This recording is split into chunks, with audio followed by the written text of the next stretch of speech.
일요일 여우튜브 묶음 영상 시작합니다. 무슨 말이에요? 우리 자위대가 마음만 먹으면 한국군이야 24시간도 안 돼 불바다가 될 텐데 대체 무슨 배짱으로 저러는 건지 참 어이가 없네요. 영국 옥스퍼드 공학과를 전공하고 있는 한 여성이 한국을 향해 한국 군사력쯤은 일본 자위대의 압도적인 공격 앞에 불바다가 되어 먼지처럼 사라질 것이라고 이야기하고 있습니다. 하지만 그때 한국은 판타지 국가라고 말하며 한 교수가 진실을 말하기 시작하는데요. 대체 무슨 일이 일어나고 있던 걸까요? 안녕하세요. 저는 현재 영국의 옥스퍼드 대학교에서 공학을 전공하고 있는 사카모토 에리카라고 합니다. 저는 최근 아주 혼란스러운 일을 겪었어요. 그 일로 인해 제 자존심은 완전히 박살나버렸죠. 솔직히 말하자면 요즘 동기들 보기 창피해서 밖에도 잘 나가지 못할 정도랍니다. 그럼에도 불구하고 이렇게 사연을 보내는 이유는 이 경험이 저에게 아주 뼈아픈 교훈을 남겼기 때문이에요. 사실 이렇게 사연을 보내기까지 많이 망설였어요. 제 치부를 스스로 드러낸다는 게 결코 쉬운 일은 아니니까요. 그래도 제 잘못을 외면하고 도망치는 비겁자가 되고 싶지는 않았기에 이렇게 용기를 내서 제 이야기를 들려드리려 합니다. 저는 어렸을 때부터 일본에 대한 엄청난 자긍심을 가지고 있었어요. 비록 일본은 아시아에 속해 있지만 다른 아시아 국가들과는 현격한 차이가 나는 우월한 국가라고 생각했거든요. 다른 아시아 국가들이 농사를 짓고 활이나 쏘며 빌빌거리고 있을 때 우리 일본만은 서양과의 교류를 통해 문화와 기술을 발전시키고 서구 문명과 어깨를 나란히 했죠. 이런 점에서 저는 우리 일본인들이 명예백인이나 다름없다고 생각했어요. 솔직히 우리 일본을 다른 아시아 국가들과 함께 아시아라는 같은 카테고리에 묶는 것 자체가 저는 기분이 나빴어요. 왜냐하면 일본은 그들과 전혀 다른 길을 걸어왔으니까요. 한국이나 중국이 일본과 같은 수준에 도달하기엔 아직 갈 길이 먼 것이 사실이잖아요. 특히 한국은 과거 우리 일본의 식민지였죠. 요즘 전 세계 사람들이 한국 문화를 조금 좋아해 주니까 꼴 같지 않게 콧대 높게 구는데 사실 한국을 근대 국가로 발전시켜 준 건 일본이잖아요. 그러니까 지금 한국이 누리고 있는 전 세계적인 인기 역시 다 일본 덕분인 거죠. 가끔 뭣도 모르는 사람들이 이제는 한국이 일본을 넘어섰다는 말을 하고는 하는데 그런 말을 들을 때마다 저는 정말 어이가 없어서 말도 잘 안 나와요. 감히 어떻게 일본과 한국을 비교할 수 있죠? 역사적으로 보나 문화적으로 보나 일본은 한국보다 몇 단계는 높은 수준에 있는 국가인데 말이에요. 저의 이런 생각은 옥스퍼드에 와서도 달라지지 않았어요. 일본이 아시아의 독보적인 리더라는 자부심은 제 마음 깊은 곳에 굳게 자리 잡고 있었죠. 그런데 문제의 그날 제 가치관은 뿌리부터 흔들리게 되었답니다. 그날 강의의 주제는 초거대 인공지능 AI였는데 저는 당연히 일본이 이 분야에서 선두를 달리고 있을 것이라고 생각했어요. 일본은 세계적으로 인정받는 기술 강국이니까 AI 분야에서도 최고 수준일 거라고 막연하게 생각한 거죠. 그런데 교수님이 보여주신 전 세계 AI 기술 순위는 제 예상과 전혀 달랐습니다. 글쎄, 한국이 미국에 이어 세계 2위에 랭크되어 있는 게 아니겠어요? 심지어 일본은 5위 안에 있지도 않더군요. 저는 제가 헛것을 보고 있나 싶어서 눈을 비비고 다시 한번 화면을 봤습니다. 하지만 여전히 화면에 적힌 순위는 변하지 않았어요. 2위 자리에 대한민국이라는 글자가 선명하게 적혀 있었죠. 일본이 아니라 한국이 AI 분야에서 세계 2위라니 이건 도저히 받아들일 수 없는 일이었어요. 아니 이게 말이 돼? 뭔가 잘못된 거 아니야? 저는 그렇게 중얼거리며 주변을 둘러봤어요. 그런데 다른 학생들은 그저 고개를 끄덕이며 결국 저는 벌떡 일어나 교수님께 이렇게 질문했습니다. 교수님, 어떻게 한국 같은 후진국이 AI 분야에서 세계 2위인 것인지 잘 이해가 되지 않습니다. 혹시 자료에 오류가 있는 건 아닐까요? 그러자 교수님은 무슨 뚱딴지 같은 소리를 하냐는 표정을 짓더니 이렇게 답하셨죠. 자료에 오류는 없습니다. 이 자료는 최근 국제연구기관에서 발표된 최신 통계를 가져온 거니까요. 정작 오류는 한국을 후진국이라고 생각하는 학생한테 있는 것 같은데요. 그 순간 학생들이 일제히 저를 쳐다보며 웅성거리기 시작했어요. 어떤 애들은 대놓고 저를 비웃고 있었고 또 다른 애들은 어이없다는 듯 고개를 젓고 있었죠. 저는 창피하기도 하고 화가 나기도 해서 얼굴이 새빨개졌어요. 태어나서 이런 모욕을 당하는 건 처음이었죠. 결국 저는 교수님께 이렇게 따져 묻기 시작했습니다. 교수님의 말씀 납득할 수 없습니다. 한국이 세계 2위인데 일본은 순위권에 있지도 않다니요? 옛날에 일본이 한국을 지배했던 건 알고나 하시는 말씀이세요? 그러자 교수님은 천천히 고개를 저으시더니 이렇게 말씀하시더군요. 애초에 초거대 AI 프로그램을 만들 수 있는 국가가 전 세계에서 얼마 되지 않아요. 안타깝게도 일본은 자체적으로 초거대 AI 프로그램을 만들 기술을 가지고 있지 않고요. 그리고 한국과 일본 사이에 어떤 과거가 있었든 현재 한국은 전 세계를 선도하는 인류 국가죠. 요즘 영국의 젊은 사람들은 한국이 믿을 수 없을 정도로 멋진 나라라면서 판타지 아니냐고 하던데요. 교수님의 말을 들은 저는 너무 어이가 없어서 헛 웃음이 나왔어요. 한국이 전 세계를 선도하다니요? 이게 대체 무슨 말도 안 되는 소리인가요? 교수님은 지금 뭔가 단단히 착각하고 계셨고 저는 억울한 목소리로 이렇게 말했습니다. 과거에 일본은 전 세계 기업 순위 상위권에 14개의 기업을 랭크시킬 정도로 잘 나갔어요. 이 정도는 되어야 인류 국가라고 할 수 있는 것 아닌가요? 그때 한국은 어땠는지 아세요? IMF 터져서 망하기 직전이었다고요. 저는 이쯤이면 교수님도 정신 차리셨을 거라고 믿었어요. 하지만 교수님의 입에서 나오는 말은 제 예상을 아득하게 뛰어넘는 것이었답니다. IMF 얘기를 하면 이 말을 하지 않을 수 없네요. 학생은 한국인들이 IMF를 극복하기 위해 금 모으기 운동을 했다는 걸 알고 있나요? 더 놀라운 것은 이런 일이 한 번만 있었다는 게 아니에요. 과거 한국이 대한제국이던 시절, 그때도 한국인들은 나라가 일본에게 진 빚을 갚기 위해 스스로 국채보상 운동이라는 것을 시작했어요.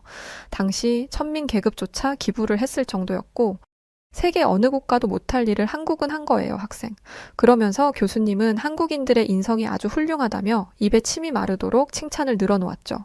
그런데 교수님의 말을 듣고 있자니 점점 속에서 열불이 나더라고요. 대체 어딜 봐서 한국인들의 인성이 훌륭하다는 것인지 납득이 되지 않았죠. 한국인들의 인성이 훌륭하다니 지금 대체 무슨 말씀을 하시는 거예요? 한국인들은 다케시마가 자기들 영토라고 매번 거짓말만 늘어놓는 족속들이라고요. 우리 자위대가 출동하면 24시간도 안 돼서 가루가 될 것들이 겁도 없이 진짜. 제가 이렇게 말하자 강의실 아는 순간 얼어붙은 듯 고요해졌고 학생들은 놀란 표정으로 저를 쳐다보았고 공기 중에는 팽팽한 긴장감이 감돌았죠. 교수님은 잠시 저를 바라보더니 깊은 한숨을 내쉬며 차분하지만 단호한 목소리로 말씀하시기 시작했어요. 학생, 자네가 지금 말한 것들은 전혀 사실이 아니에요. 우선 독도는 한국이 시류 지배하고 있는 한국 고유의 영토입니다. 이건 국제법과 역사에 근거한 부정할 수 없는 사실이죠. 그리고 자위대가 한국군을 짓밟을 수 있다고 했는데 이건 역시 틀린 말입니다. 사실은 오히려 그 반대죠. 만약 독도 때문에 한국과 일본 사이에 전쟁이 난다면 100% 한국이 승리할 거예요. 그러면서 교수님은 일본의 자위대는 엄밀히 말해서 정식 군대도 아니지 않냐고 하시더군요. 2차 세계대전에서 패망한 후 미국의 압력에 의해 만들어진 엉터리 집단, 경찰 예비대가 후에 자위대로 이름만 바뀐 것에 불과하다면서 말이죠. 그에 비해 한국군은 뛰어난 자질을 가지고 있어요. 최고의 성적을 받은 우수한 학생들이 사관학교에 입학하고 그곳에서 철저한 훈련과 교육을 받으며 성장하죠. 게다가 한국은 오랜 기간 북한과의 대치 상황 속에서 살아왔고 그런 환경에서 성장한 군대는 절대 만만치 않아요. 그들의 전투력은 세계적으로 인정받고 있죠. 만약 한국군이 자위대와 전면전을 벌인다면 한국군이 자위대를 손쉽게 압도할 거예요. 그 말에 저는 엄청난 모욕감을 느꼈고 이렇게 반박하기 시작했습니다. 과거에 자위대가 방패였다면 지금은 날카로운 창으로 바뀌고 있는 중이거든요. 예전에는 평화 헌법 때문에 공격력 무기를 가질 수 없었지만 요즘 일본은 그 헌법 내용을 바꿔서 강력한 군대를 만들려고 하고 있다고요. 그리고 만약 올해 11월 트럼프가 미국의 대통령이 된다면 상황은 일본에게 더 유리해지죠. 트럼프는 현재 일본에게 쌍무적 안보 동맹을 요구하고 있어요.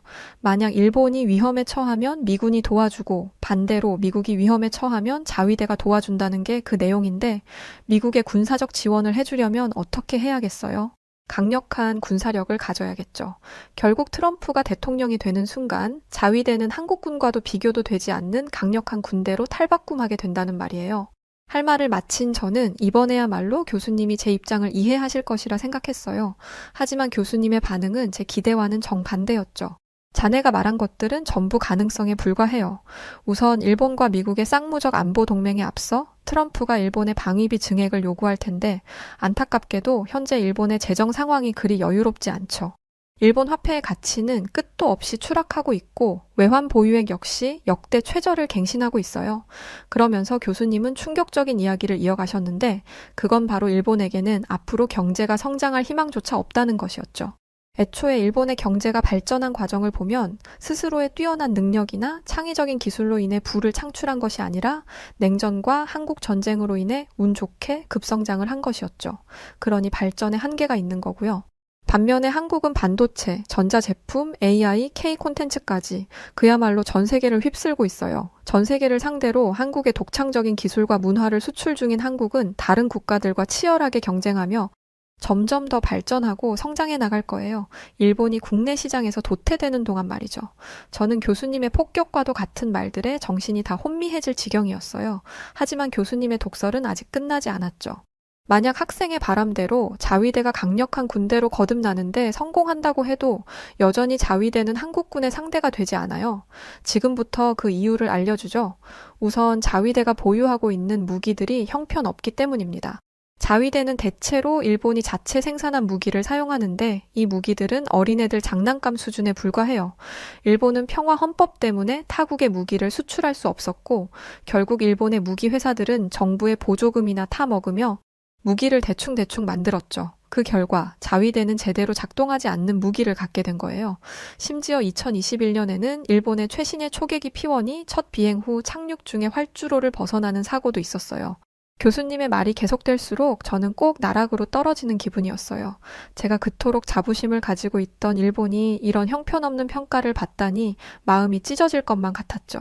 찔끔 나오는 눈물을 애써 삼키고 있는데 교수님은 멈추실 생각이 없어 보였고 괜시리 한국을 두고 한마디 던졌다가 교육 오프닝에서 완벽하게 타켓이 되어 혼쭐이 나야만 했었습니다. 반면에 학생, 잘 들어요. 한국군은 최첨단 무기를 보유하고 있지요. 대표적으로 탄도미사일 현무 시리즈가 있어요. 세계 최고 수준을 자랑하는 이 미사일은 일본 전역을 사정권에 넣을 수 있는 괴물 같은 무기죠. K9 자주포 역시 대단한 능력을 가지고 있는데 기동성과 화력, 그리고 정확성 면에서 이 자주포가 세계에서 가장 우수하다고 평가받고 있어요. 마지막으로 한국은 전자기파를 방출해 적의 모든 전자장비를 무력화시키는 EMP탄도 개발했죠. 만약 실제 전투에서 한국이 이 무기를 사용한다면 자위대의 통신과 지휘 체계는 단숨에 마비될 거예요. 그런데 이 모든 한국의 무기가 세계에서 우수함으로 인정받고 있다는 거죠. 그런데 말이죠, 학생. 일본은 대체 뭐가 있는 거죠? 자위대가 한국과 전면전을 치르면 24시간 만에 불바다가 돼서 먼지가 된다는 생각은 학생이 일본을 사랑하는 마음에 그냥 나온 말이라고 믿겠어요. 교수님의 말에 저는 뭐라 대꾸할 말을 찾지 못하고 눈만 대굴대굴 굴리고 있었죠. 그때 저와 같은 일본인인 하루키가 조용히 작은 쪽지 하나를 내밀었어요.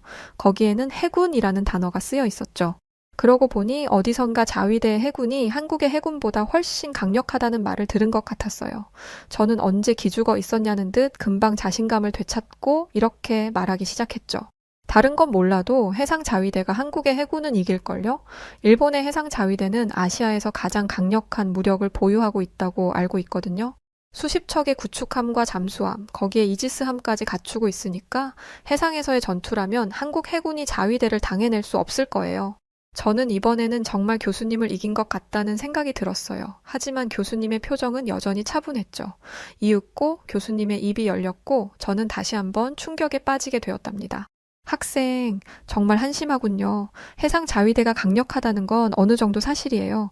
하지만 한국 해군에게는 세종대왕함이 있어요. 세종대왕함은 단순한 전투함이 아닌 떠다니는 방공기지나 다름없어요. 이 함은 세계에서 가장 강력한 이지스 시스템과 함께 최첨단 미사일도 보유하고 있어서 적들을 추적한 다음 한꺼번에 박살낼 수 있죠. 게다가 한국은 세계 시장에서 가장 앞서가는 조선 기술을 보유하고 있어요. 그리고 이 뛰어난 기술력으로 만든 최첨단 전투함들이 바로 한국 해군의 핵심 전력이죠. 자, 이래도 해상 자위대가 한국 해군의 상대가 될 수 있을 거라고 생각하나요? 그리고 학생은 역사를 좀 배워야겠네요. 일본이 바다에서 한국을 이겼던 적이 있나요? 무지성 자신의 나라를 칭송하기보다 진실을 배우는 노력을 하세요, 학생. 그 말을 듣는 순간 저는 당혹감을 감출 수 없었어요. 그동안 아시아 최강이라고 믿어왔던 해상 자위대마저 한국 해군에게 밀린다는 생각에 제 자존심은 산산이 부서지는 것 같았습니다. 그때 교수님은 마치 쐐기를 박듯 이렇게 말씀하셨습니다. 한국은 해군도 강하지만 육군은 무시무시하게 강력해요. 만약 한국 육군이 일본 본토에 상륙한다면 일본은 정말로 지옥을 경험하게 될 거예요. 지금부터 한국 육군의 강함을 설명해 줄게요. 먼저 한국 육군은 최신 장비와 무기를 사용하고 있어요. 세계 최강의 전차인 K2 흑표 전차와 K21 보병 전투차는 뛰어난 방어력과 기동성을 자랑하며 한국 육군의 전투력을 뒷받침하고 있죠. 게다가 한국은 짧은 시간 안에 수십만 명의 병력을 소집할 수 있어요. 이건 일본이 상상조차 할 수 없는 규모의 군사력이죠. 그러면서 교수님은 전 미국 합참의장인 마크 밀리 장군도 한국 육군을 보고 감탄했다고 했어요. 마크 밀리 장군은 한국군을 향해 세계에서 가장 잘 훈련되고 가장 강력한 군대라고 평가했다고 하더군요. 그 말을 들으면서 저는 더 이상 반박할 말을 찾을 수 없었어요. 한국 육군이 보유한 강력한 장비와 뛰어난 전술, 그리고 대규모 병력 앞에서 일본이 얼마나 무력한 존재인지 깨닫게 된 순간이었죠. 그렇게 저는 전의를 상실하고 다리에 힘이 풀려 자리에 앉고 말았어요. 그런데 바로 그때 해군이라는 쪽지를 건네준 하루키가 벌떡 일어서더군요. 깜짝 놀라서 쳐다보니 하루키의 얼굴은 분노로 화가 잔뜩 난 상태였어요. 하루키는 숨을 가쁘게 쉬며 당장이라도 폭발할 것 같은 표정으로 교수님을 노려보고 있었죠. 하루키도 일본인이니 저처럼 일본에 대한 자부심을 가지고 살았을 텐데 그게 산산조각나니 견딜 수 없었던 것 같아요. 강의실 안에는 다시 팽팽한 긴장감이 감돌기 시작했고 모두가 흥미롭다는 얼굴을 하고 하루키가 무슨 말을 할지 지켜보고 있었죠. 그때 하루키의 입에서 공격적인 말이 쏟아져 나오기 시작했습니다. 교수님, 한국군이 강하다는 것은 잘 알았습니다. 하지만 그렇다고 해서 다케시마를 불법 점유하고 있는 한국을 가만히 내버려 둘 수는 없는 것 아닙니까? 우리 일본과 자위대는 한국 따위에게 겁먹지 않고 당당하게 조국의 영토를 지킬 것입니다. 일본의 자존심과 명예를 걸고 말이죠. 하루키의 말을 들은 교수님은 심각한 표정을 지으시더니 이렇게 물으시더군요. 지금 그 말은 전쟁을 일으켜서라도 독도를 빼앗겠다는 건가요? 그러자 하루키는 못할 것도 없다고 답했고 그와 동시에 교수님은 깊은 탄식을 하시더니 이렇게 말씀하시기 시작했습니다. 거기 일본인 학생들은 한국에게 굉장히 불만이 많은 모양이군요. 대체 가만히 있는 한국을 왜들 못 살게 구는 거죠? 현재 한국이 독도를 실효 지배하고 있는 상황에 일본이 독도를 빼앗아갈 수 있는 방법은 크게 두 가지가 있어요. 하나는 국제사법재판소에 가서 시시비비를 가리는 것인데 바보가 아닌 이상 한국이 여기에 응할 리 없으니 이 방법은 없는 것이나 마찬가지이고 다른 하나가 전쟁을 일으켜서 무력으로 독도를 빼앗는 것인데 만약 일본이 자위대를 대동해 독도를 공격하는 순간 무슨 일이 벌어지는지 아나요? 교수님의 질문에 하루키는 선뜻 뭐라 답하지 못했습니다. 저 역시 그저 다케시마를 빼앗아 오고 싶다는 욕심을 가지고 있었을 뿐 그 뒤의 일은 생각하지 않고 있었죠. 그때 교수님께서 무시무시한 말씀을 하기 시작했습니다. 일본은 바로 국제사회에서 매장될 겁니다. 국제사회는 즉시 한국 편에 설 것이고 일본은 바로 고립되겠죠. 게다가 일본은 2차 세계대전에서 수많은 희생자를 만든 전범국인데 그런 국가가 다시 한번 평화를 깨는 행동을 저지른다? 그건 자멸하겠다는 말과 같죠. 이어서 교수님은 일본이 국제사회로부터 모든 신뢰를 잃고 경제적으로 또 외교적으로 고립될 것이라 경고하셨고 저는 머릿속으로 조용히 그 상황을 상상해 보았어요. 섬에 고립된 채 외부와의 교역이 끊기고 필수 자원을 얻지 못해 서서히 말라 죽어가는 일본 사람들의 모습이 선명하게 그려지더군요. 눈앞에 펼쳐진 그 끔찍한 상상은 너무도 현실적이어서 저도 모르게 몸이 떨리기 시작했습니다. 그동안 저는 자위대만 강력해지면 그 힘으로 모든 것을 해결할 수 있을 거라고 생각했지만 그게 얼마나 어리석은 착각이었는지 깨닫는 순간이었어요. 그때 아직 정신을 차리지 못한 하루키가 이렇게 말하더군요. 전쟁은 원래 고통과 희생을 기본 바탕으로 하는 거 아닌가요? 일본의 영광을 위해서라면 그 정도 각오도 마땅히 해야 하는 거 아닐까요? 당연히 그래야죠. 아무리 같은 일본인이라지만 어떻게 저런 위험한 발언을 할 수 있는 것인지 아연실색하여 하루키를 바라보았죠. 그러고 보니 하루키는 일본 자민당 의원의 아들이었는데 그래서 그런지 저보다 훨씬 강경한 태도를 가지고 있었어요.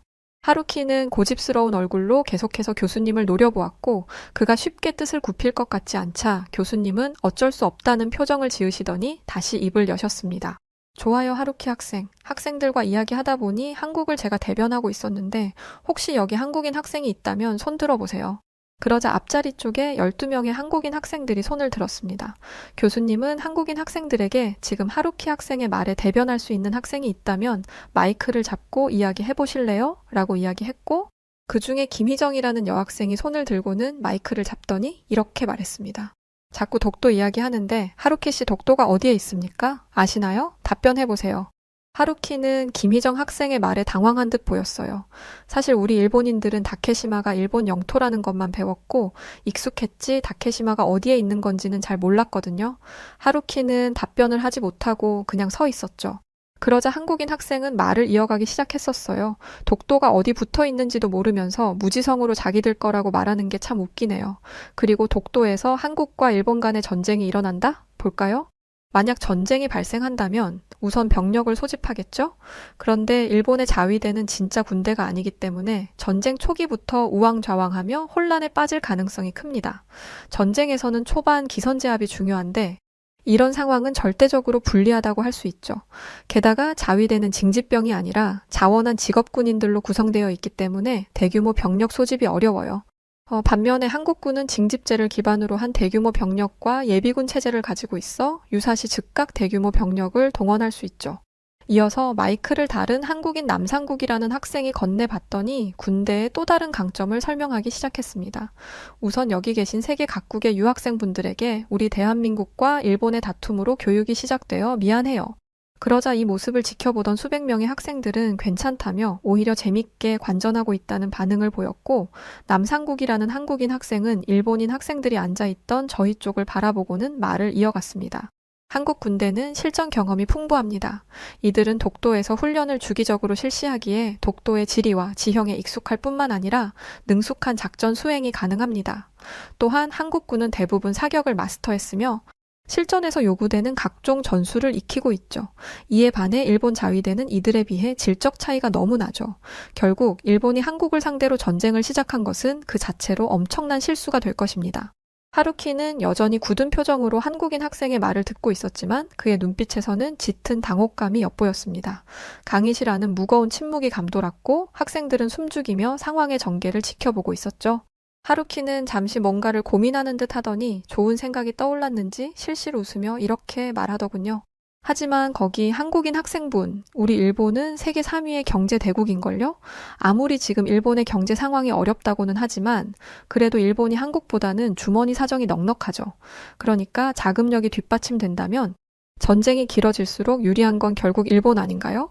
하루키의 말을 들은 남상국 학생은 어이가 없다는 듯 피식 웃더니 이렇게 답했습니다. 저기 미안하지만 이 전쟁은 절대 장기전이 되지 않아요. 한국이 속전속결로 이 전쟁을 끝내버릴 테니까요.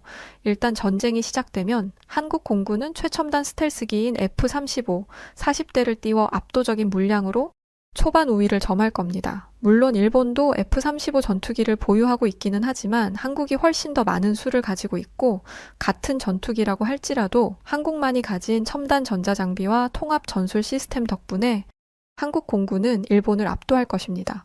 일본의 주요 군사 시설들은 한국 공군의 초기 공습으로 무력화될 것이고 그대로 전쟁은 마무리되는 거죠. 다시 말해 일본의 엔화가 얼마가 있든 아무 소용 없다는 겁니다. 한국인 학생의 말이 끝나자 강의실은 한순간 조용해졌습니다. 모두가 한국군의 놀라운 위력에 압도된 것이죠. 하루키는 할 말을 잃은 듯 입을 다물었고 그의 얼굴에는 당혹감이 가득했답니다. 저는 이대로 한국 학생과의 논쟁이 끝날 줄 알았어요. 하지만 하루키는 생각보다 독한 놈이었습니다. 깨끗하게 패배를 인정하면 좋을 텐데 어떻게든 한국에게 지지 않으려 이상한 말을 하기 시작하더군요. 웃기시네요. 알았어요. 거기 한국인 학생분 말은 잘 알아들었어요. 이렇게 된 이상 자민당 의원인 우리 아버지께 말씀드려서 자위대가 최신형 전투기들 좀 많이 구입할 수 있게 해야겠네요.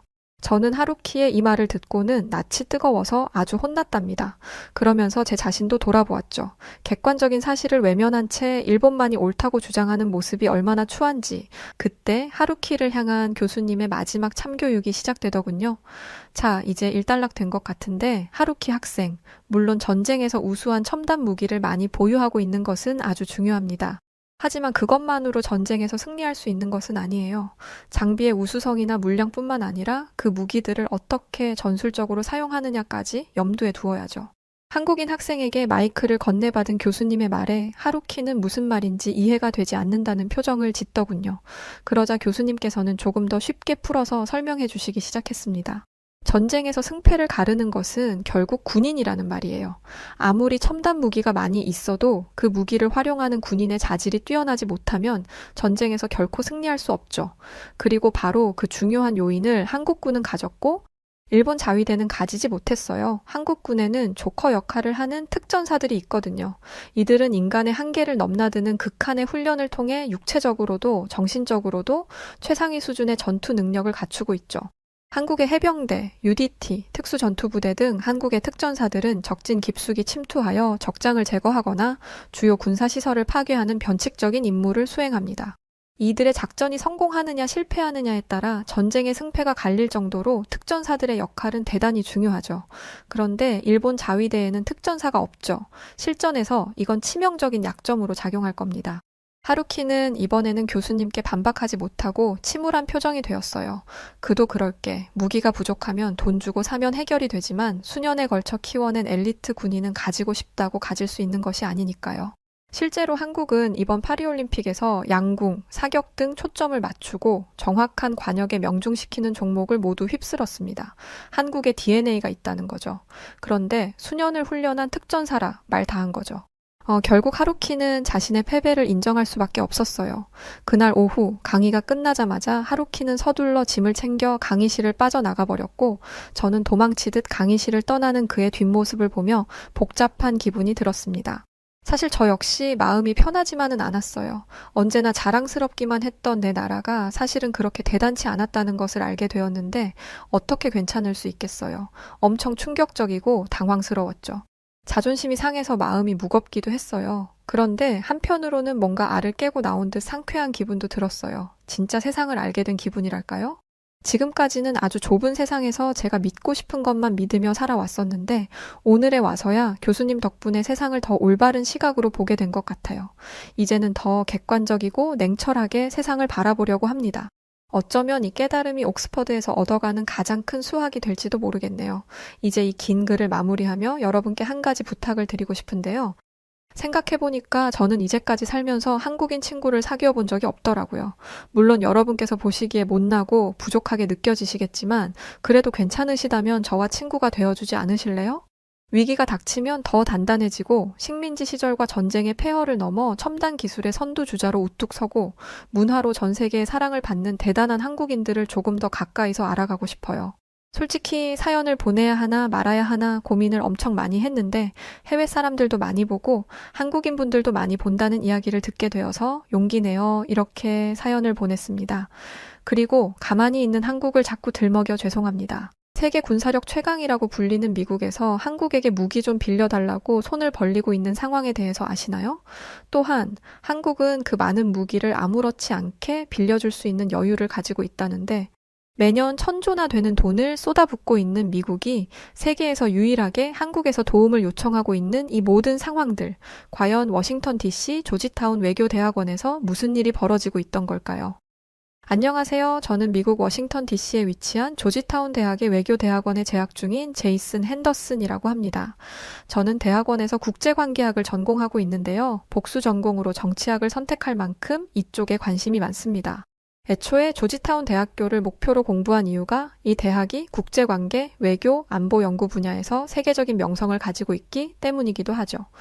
최근 전 세계의 동향을 보면 영 좋지 않은 분위기가 이어지고 있습니다. 전쟁이 계속 이어지면서 주변 국가들의 긴장 상황도 점점 심해지고 있고요. 그래서 저도 이쪽을 굉장히 예의주시하고 있는데요. 이런 상황에 저희 대학원에서 글로벌 군수 체계와 전략적 안보 동향이라는 주제의 특별 강의가 열리게 되었습니다. 저에게 딱 필요한 강의라고 생각이 되어서 설레는 마음으로 강의를 들으러 갔어요. 교수님께서 강의 초반에 강의의 순서와 흐름을 말씀해 주시는데 이것만 들었는데도 너무 기대가 되더라고요. 그런데 강의의 흐름을 훑는 데 있어서 빠지지 않는 이름이 있었습니다. 바로 한국이라는 나라였어요. 한국이라는 나라에 대해서 알기는 하지만 군수 체계를 다루는 강의에서 한국이 언급되는 이유는 알 수 없었습니다. 하지만 강의가 마친 뒤엔 그 이유를 알 수 있을 테니 별 생각하지 않고 있었어요. 그런데 제 옆에 있던 프랑스 국적의 루이 뒤퐁이라는 남학생의 반응이 어딘가 이상하더라고요. 굉장히 못마땅하다는 듯한 표정을 짓고 있었습니다. 왜 저런 반응을 할까라는 의문이 들었을 때 교수님께서 조를 짜주시더라고요. 각 조별로 자기소개와 강의를 들으러 온 이유에 대해 나눠보라고 하셨죠. 다양한 전공을 가진 학생들이 모인 만큼 다른 사람의 생각을 듣고 사고의 시각을 넓혀보라는 좋은 의도에서였죠. 저는 뭔가 건설적인 의견을 나눌 줄 알았지만 현실은 제 생각과 조금 달랐어요. 그건 루이의 의견을 듣고 난 이후에 든 생각입니다. 솔직히 저는 참신하고 새로운 지식을 얻을 수 있을 거라는 생각에 들뜬 상태였어요. 그런데 교수님의 이야기를 듣고 나니 모든 기대가 사라지네요. 글로벌 군수 체계에 대한 내용을 강의하는데 왜 아시아의 변방 국가 한국이 나오는 거죠? 미국이야 국방력으로는 말할 게 없으니까 그렇다 쳐도 한국은 좀 아니지 않나요? 저는 당연히 프랑스나 독일 아니면 나토나 EU에 대한 강의를 하실 줄 알았는데 말이죠. 강의를 듣기 전이었다 보니 루이의 의견이 아주 이해가 안 되는 건 아니었어요. 특히 프랑스 같은 경우는 유럽 국가에서 가장 큰 군수산업 규모를 가지고 있는 나라이니까요. 자국의 국방력, 군수산업에 자부심이 있다면 교수님의 이번 강의가 썩 마음에 들지는 않을 것 같았습니다. 하지만 이건 강의잖아요. 자신이 모르는 지식을 배울 수도 있는 곳인데 자신이 예상하지 못한 이야기가 나왔다고 열을 내는 모습이 썩 보기 좋지는 않더라고요. 그렇게 강의가 시작되었고 교수님은 방위산업의 성장은 국가의 국방력을 높이고 국가의 경제를 활성화시키는 데 기여합니다. 또 방위산업에 투입되는 신기술들은 국가의 기술 경쟁력이 되고 이는 글로벌 시장에서 유리한 지점을 선점하게 되는 것으로 이어지죠.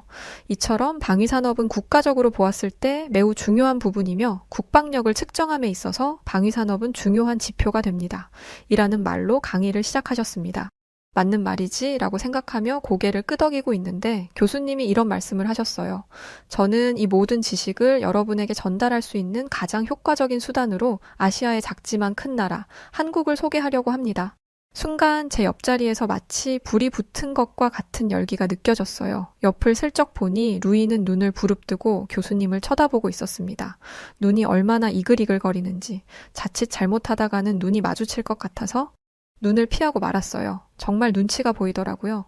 루이가 교수님의 말에 딴지를 걸거나 강의 분위기를 해칠까봐 걱정되었거든요. 그런데 루이는 결국 이를 내고야 말았습니다. 루이는 손을 번쩍 들더니 교수님에게 이렇게 질문했어요. 교수님, 질문 있습니다. 대체 왜 한국이죠? 그게 무슨 말이죠, 학생? 왜 한국이 방위산업의 중요성을 가르칠 때 가장 좋은 수단이 되냐는 질문입니다. 저는 루이가 어떤 생각을 가지고 있는지 알았기 때문에 땀을 삐질삐질 흘리고 있었어요. 그런데 교수님은 아니시더라고요. 이런 질문해줘서 고마워요, 루이 학생. 아마 이 자리에 있는 학생들 중 대다수는 루이 학생과 같은 생각을 가지고 있을 겁니다. 루이 학생을 나무라는 건 아니지만 우리 서구권 사람들, 특히 저와 같은 유럽인들은 유럽 중심주의적 사고를 가지고 있어요. 그리고 아시아, 특히 동아시아 국가들의 국방력이 상대적으로 약할 것이라는 인식을 가지고 있죠. 하지만 우리는 이런 사고방식을 철저히 깰 필요가 있습니다. 그리고 한국의 방위산업에 대해 알고 나면 오랫동안 자리 잡혀 있던 사고방식이 깨질 거라고 장담하죠. 그런데 루이는 여전히 어딘가 불만이 있어 보였어요. 동아시아의 국방력이 약하다고 생각하단요? 아닙니다. 아시아에는 중국과 인도처럼 강한 국방력을 가지고 있는 나라가 있으니까요. 제가 말하고 싶은 건 왜 한국이냐는 겁니다. 교수님. 다소 날카로운 질문이었습니다. 저도 느꼈는데 당연히 교수님도 느끼셨겠죠? 교수님도 이제 그걸 느끼셨는지 아주 차가운 목소리로 루이에게 말씀하셨어요. 아직 강의가 시작되지도 않았는데 무례하군요. 루이 학생이 하고 있는 말은 지식의 부재라고밖에 느껴지지 않습니다. 한국이라는 나라를 무시하는 걸로 보아 자신이 아는 지식 내에서만 생각하고 있다는 게 극명해 보여요. 더 이상의 무례는 허락하지 않겠습니다. 한국을 비난하는 건 멈추고 이만 자리에 앉으세요. 강의가 본격적으로 시작되지도 않았는데 긴장감이 어마어마하더라고요. 그러면서도 기대됐어요. 한국이라는 나라가 대체 어느 정도이길래 이 분야 권위자인 교수님이 이 정도로 강조하시는 건지 궁금했거든요. 한국의 방위산업은 현재 다른 국가들로부터 압박을 받고 있습니다. 그 이유가 대체 무엇일까요? 바로 다른 나라들과는 비교도 안 될 정도로 빠르고 가파른 성장세를 보이고 있기 때문입니다. 다소 과장되게 느껴질 수도 있는 교수님의 이야기는 첨부하신 자료를 보자마자 확실한 신빙성을 얻게 되었어요. 자, 우선 한국 방위산업의 특혜를 가장 많이 보고 있는 폴란드의 예를 들어보죠. 저는 자료를 보면서 정말이지 깜짝 놀랐습니다. 폴란드가 한국에서 무기를 수입해가는 규모를 보니 폴란드가 국방비의 대부분을 한국에 쏟아붓고 있는 것 같더라고요. 폴란드는 2028년부터 2034년까지 한국으로부터 무기를 수입하기로 계약을 한 상태였는데 K2 전차는 18조 원 규모였고 K9 자주포는 4조 원, FA50 경공격기는 3조 8천억, 천무다연장 로켓은 9조 1천억에 달하는 규모였습니다. 총 합쳐서 34조 9천억이나 되는 금액이었어요. 그런데 한국에서만 무기를 수입할 리 없다고 생각했습니다. 유럽에는 프랑스와 독일 같은 나라가 있으니까요. 프랑스와 독일이 유럽 국가들의 무기를 대부분 책임지고 있다는 건 모두가 아는 사실일 겁니다. 게다가 유럽은 나토라고 해서 북미, 유럽의 30개국이 참여하는 군사동맹이 있잖아요. 특히 유럽은 EU 연합으로 더 똘똘 뭉쳐 있기 때문에 같은 유럽인 프랑스, 독일에 의지하는 편입니다. 그래서 한국과 저만큼 계약을 맺었다면 프랑스, 독일이랑은 어느 정도 규모로 계약을 맺은 거야? 폴란드 국방비가 그 정도인가? 라는 생각을 했죠. 그런데 정말 놀랍게도 폴란드가 전적으로 의지한 나라는 한국이었어요. 게다가 한국이 K9 자주포를 폴란드에 보냈을 때 대통령이 마중을 나오기까지 했더라고요. 아니, 한국이 공짜로 무기를 보내준 것도 아니고 돈 주고 사온 무기가 온 것뿐인데 대통령이 친히 자리를 한 게 말이 되는 상황인가요? 국방부 장관 정도라면 이해가 되지만 대체 이게 뭐라고 대통령까지 나오나 싶었어요. 게다가 대통령의 연설을 들으니 더 말이 안 되더라고요. 한국에서 온 이 현대적이고 고성능의 무기만이 홀란드를 지켜줄 수 있습니다. 러시아 제국에게서 우리를 지킬 힘은 강력한 군사력과 무기입니다. 누가 보면 한국이 폴란드에 무기를 기부한 줄 알겠더라고요. 그런데 폴란드 대통령이 이렇게까지 한 이유에 대해 교수님의 설명을 듣고 나니 아, 대통령이 나타난 데는 이유가 있구나 싶더라고요. 결론부터 이야기하자면 현재 전 세계가 한국에서 무기를 사기 위해 줄을 서고 있다고 합니다. 그러니까 조금이라도 한국에게 잘 보여야 좀 더 큰 규모의 거래를 할 수 있다는 거죠. 나 아니면 팔 곳 없는 나라라면 떵떵거리며 거만한 자세를 취해도 상관없겠지만 현재 미국마저도 한국에게 무기를 대여하는 판국이라고 합니다. 이번에 우크라이나에게 무기를 지원해주면서 무기고가 비었는데 이걸 채우기 위해 한국에게 도움의 손길을 내밀었다는 거죠. 무려 50만 발이나 되는 포탄을 대여한다고 하는데 무려 미국이 아시아 변방에 있는 작은 나라인 한국에게서 무기를 빌린다는 사실이 도무지 믿기지 않았습니다. 그런데 교수님은 더욱 놀라운 사실을 알려주셨어요. 미국이 50만 발을 대여한다는 것에 놀라는 것으로 끝나서는 안 됩니다. 50만 발이나 되는 무기를 아무렇지 않게 내어줄 수 있다는 게 얼마나 놀라운 일인지 다들 아시나요? 다른 나라였으면 감히 엄두도 못 낼 정도의 규모입니다. 무엇보다 한국은 현재 북한과의 긴장 상태에 놓여 있죠. 이건 즉 50만 발 없어도 북한과 교전할 수 있을 정도의 충분한 무기를 보유하고 있다는 의미입니다. 진짜 말이 안 되는 수준이었죠. 다른 나라들이 평화에 익숙해져서 무기고를 텅 비워둔 상황에서 한국은 착실히 국방력을 다지고 있었던 거예요. 제가 이렇게 놀라워하고 있는데 이번에도 루이가 태클을 걸었습니다. 미군이 한국에서 철수하면 한국은 스스로 지킬 만한 힘이 전혀 없다고 하던데 한국이 있는 거 없는 거 다 끌어다가 미국을 도와준 거 아닌가요? 미국이 50만 개를 내놓지 않으면 미군을 철수하겠다고 했을 수도 있지 않습니까? 한숨이 절로 나왔어요. 저는 강의에 집중하고 싶은데 도대체 루이 때문에 강의가 제대로 이어지지가 않더라고요. 교수님이 한국에 대한 이야기를 할 때마다 한숨을 쉬지를 않나 불편한 기색을 엄청 냈거든요. 그렇지만 루이의 말에도 어느 정도 일리가 있다고 생각했습니다. 국제 정세라는 게 아무리 평화롭게 보인다 하더라도 결국 힘에 의해 움직이는 게 사실이잖아요. 특히 미국과 같은 강대국의 보호를 받고 있다면 미국의 압박을 견디기 어려울 것 같았습니다.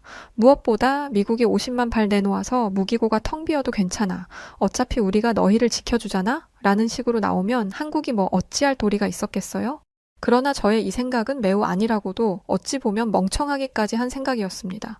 저는 생각보다 한국에 대해 잘 모르고 있더라고요. 한국에게 있어서 미국은 든든한 우방입니다. 하지만 이건 상하관계를 의미하지 않아요. 두 나라는 상호 협력하는 관계이지 지배 관계에 있지 않습니다. 미국이 한국을 지배하고 있다는 건 너무나 구시대적인 발상이에요.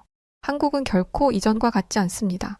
그러면서 한국 이야기를 해주셨는데요. 한국은 1940년대만 해도 군사 물자를 해외 원조 수입에 의존했다고 합니다. 말이 원조 수입이지 그냥 지원받은 것이나 다름없어요. 그렇게 시간이 흘러 1970년대가 되었고 당시 한국 대통령이 북한은 화포, 탱크까지 생산하는데 한국은 소총 한 자루를 만들 능력이 없는 현실에 무기를 만들 것을 지시했다고 합니다. 영어로 한국어를 직역하면 번갯불에 콩을 굽듯이가 되더라고요. 아주 빠른 속도로 만들라고 지시했다는 그런 의미인데 어찌 보면 말도 안 되는 이 지시를 한국의 무기개발팀이 해냈다고 합니다. 교수님이 아무렇지도 않게 말씀하셔서 그냥 그런가 보다 했는데 교수님의 부연 설명을 듣다 보니까 이게 진짜 말도 안 되는 일이더라고요. 당시 한국 대통령이 무기를 만들라고 지시한 시기는 1971년 11월 10일이었습니다. 그런데 박격포와 소총 등 시제품이 완성된 시기는 12월 16일이죠. 여러분은 이게 이렇게 빨리 가능할 일이라고 생각하나요? 게다가 한국은 1945년에 일본의 지배에서 겨우 벗어난 참이었고, 한국은 해외의 원조를 받으며 겨우 국방을 유지하고 있었습니다. 그런데 30여 년 만에 무기를 뚝딱하고 만들어낸 거예요. 교수님의 감정이 점점 격해지는 게 느껴질 정도로 교수님은 상기된 상태로 열띤 강연을 이어가셨습니다. 한국의 발전에 얼마나 감격하셨는지 한국의 이런 발전은 외계인의 도움이 있었다고 밖에 생각되지 않을 정도입니다.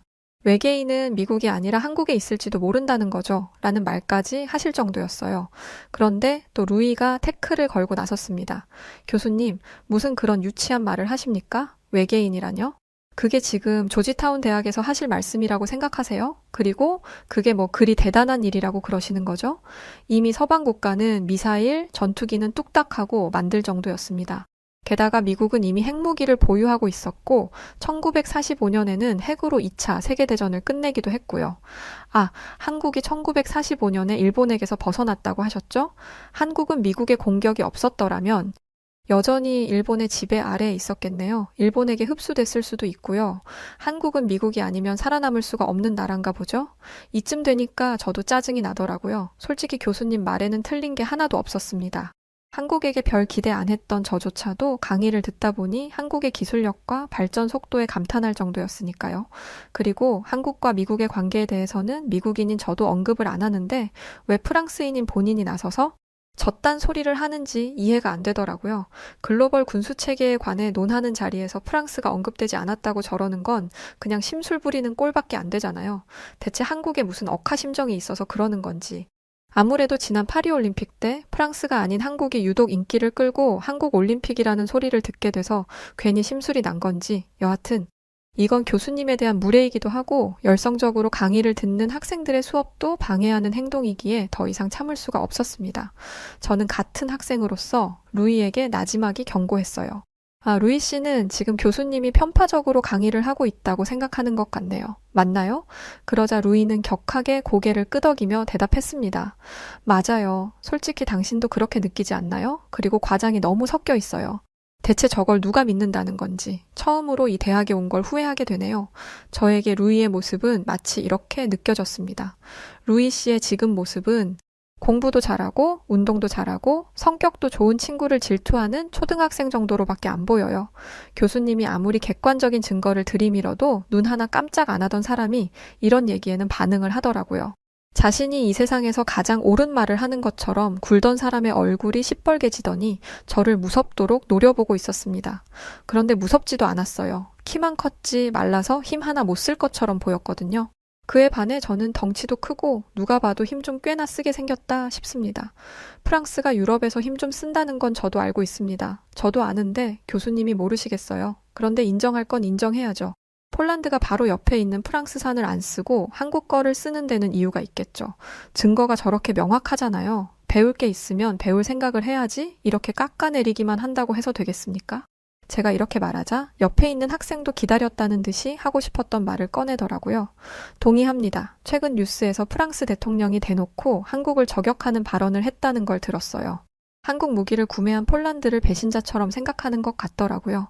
그러면서 유럽 국가들은 유럽의 무기를 써야 한다고 하는데 감정에 호소하기만 할 뿐 한국 무기보다 더 나은 점을 말하지는 못했습니다. 솔직히 대통령이 나와서 할 말의 수준은 아니라고 생각했어요. 루이는 자기 나라 대통령까지 언급이 되니 어쩔 줄 몰라 하더라고요.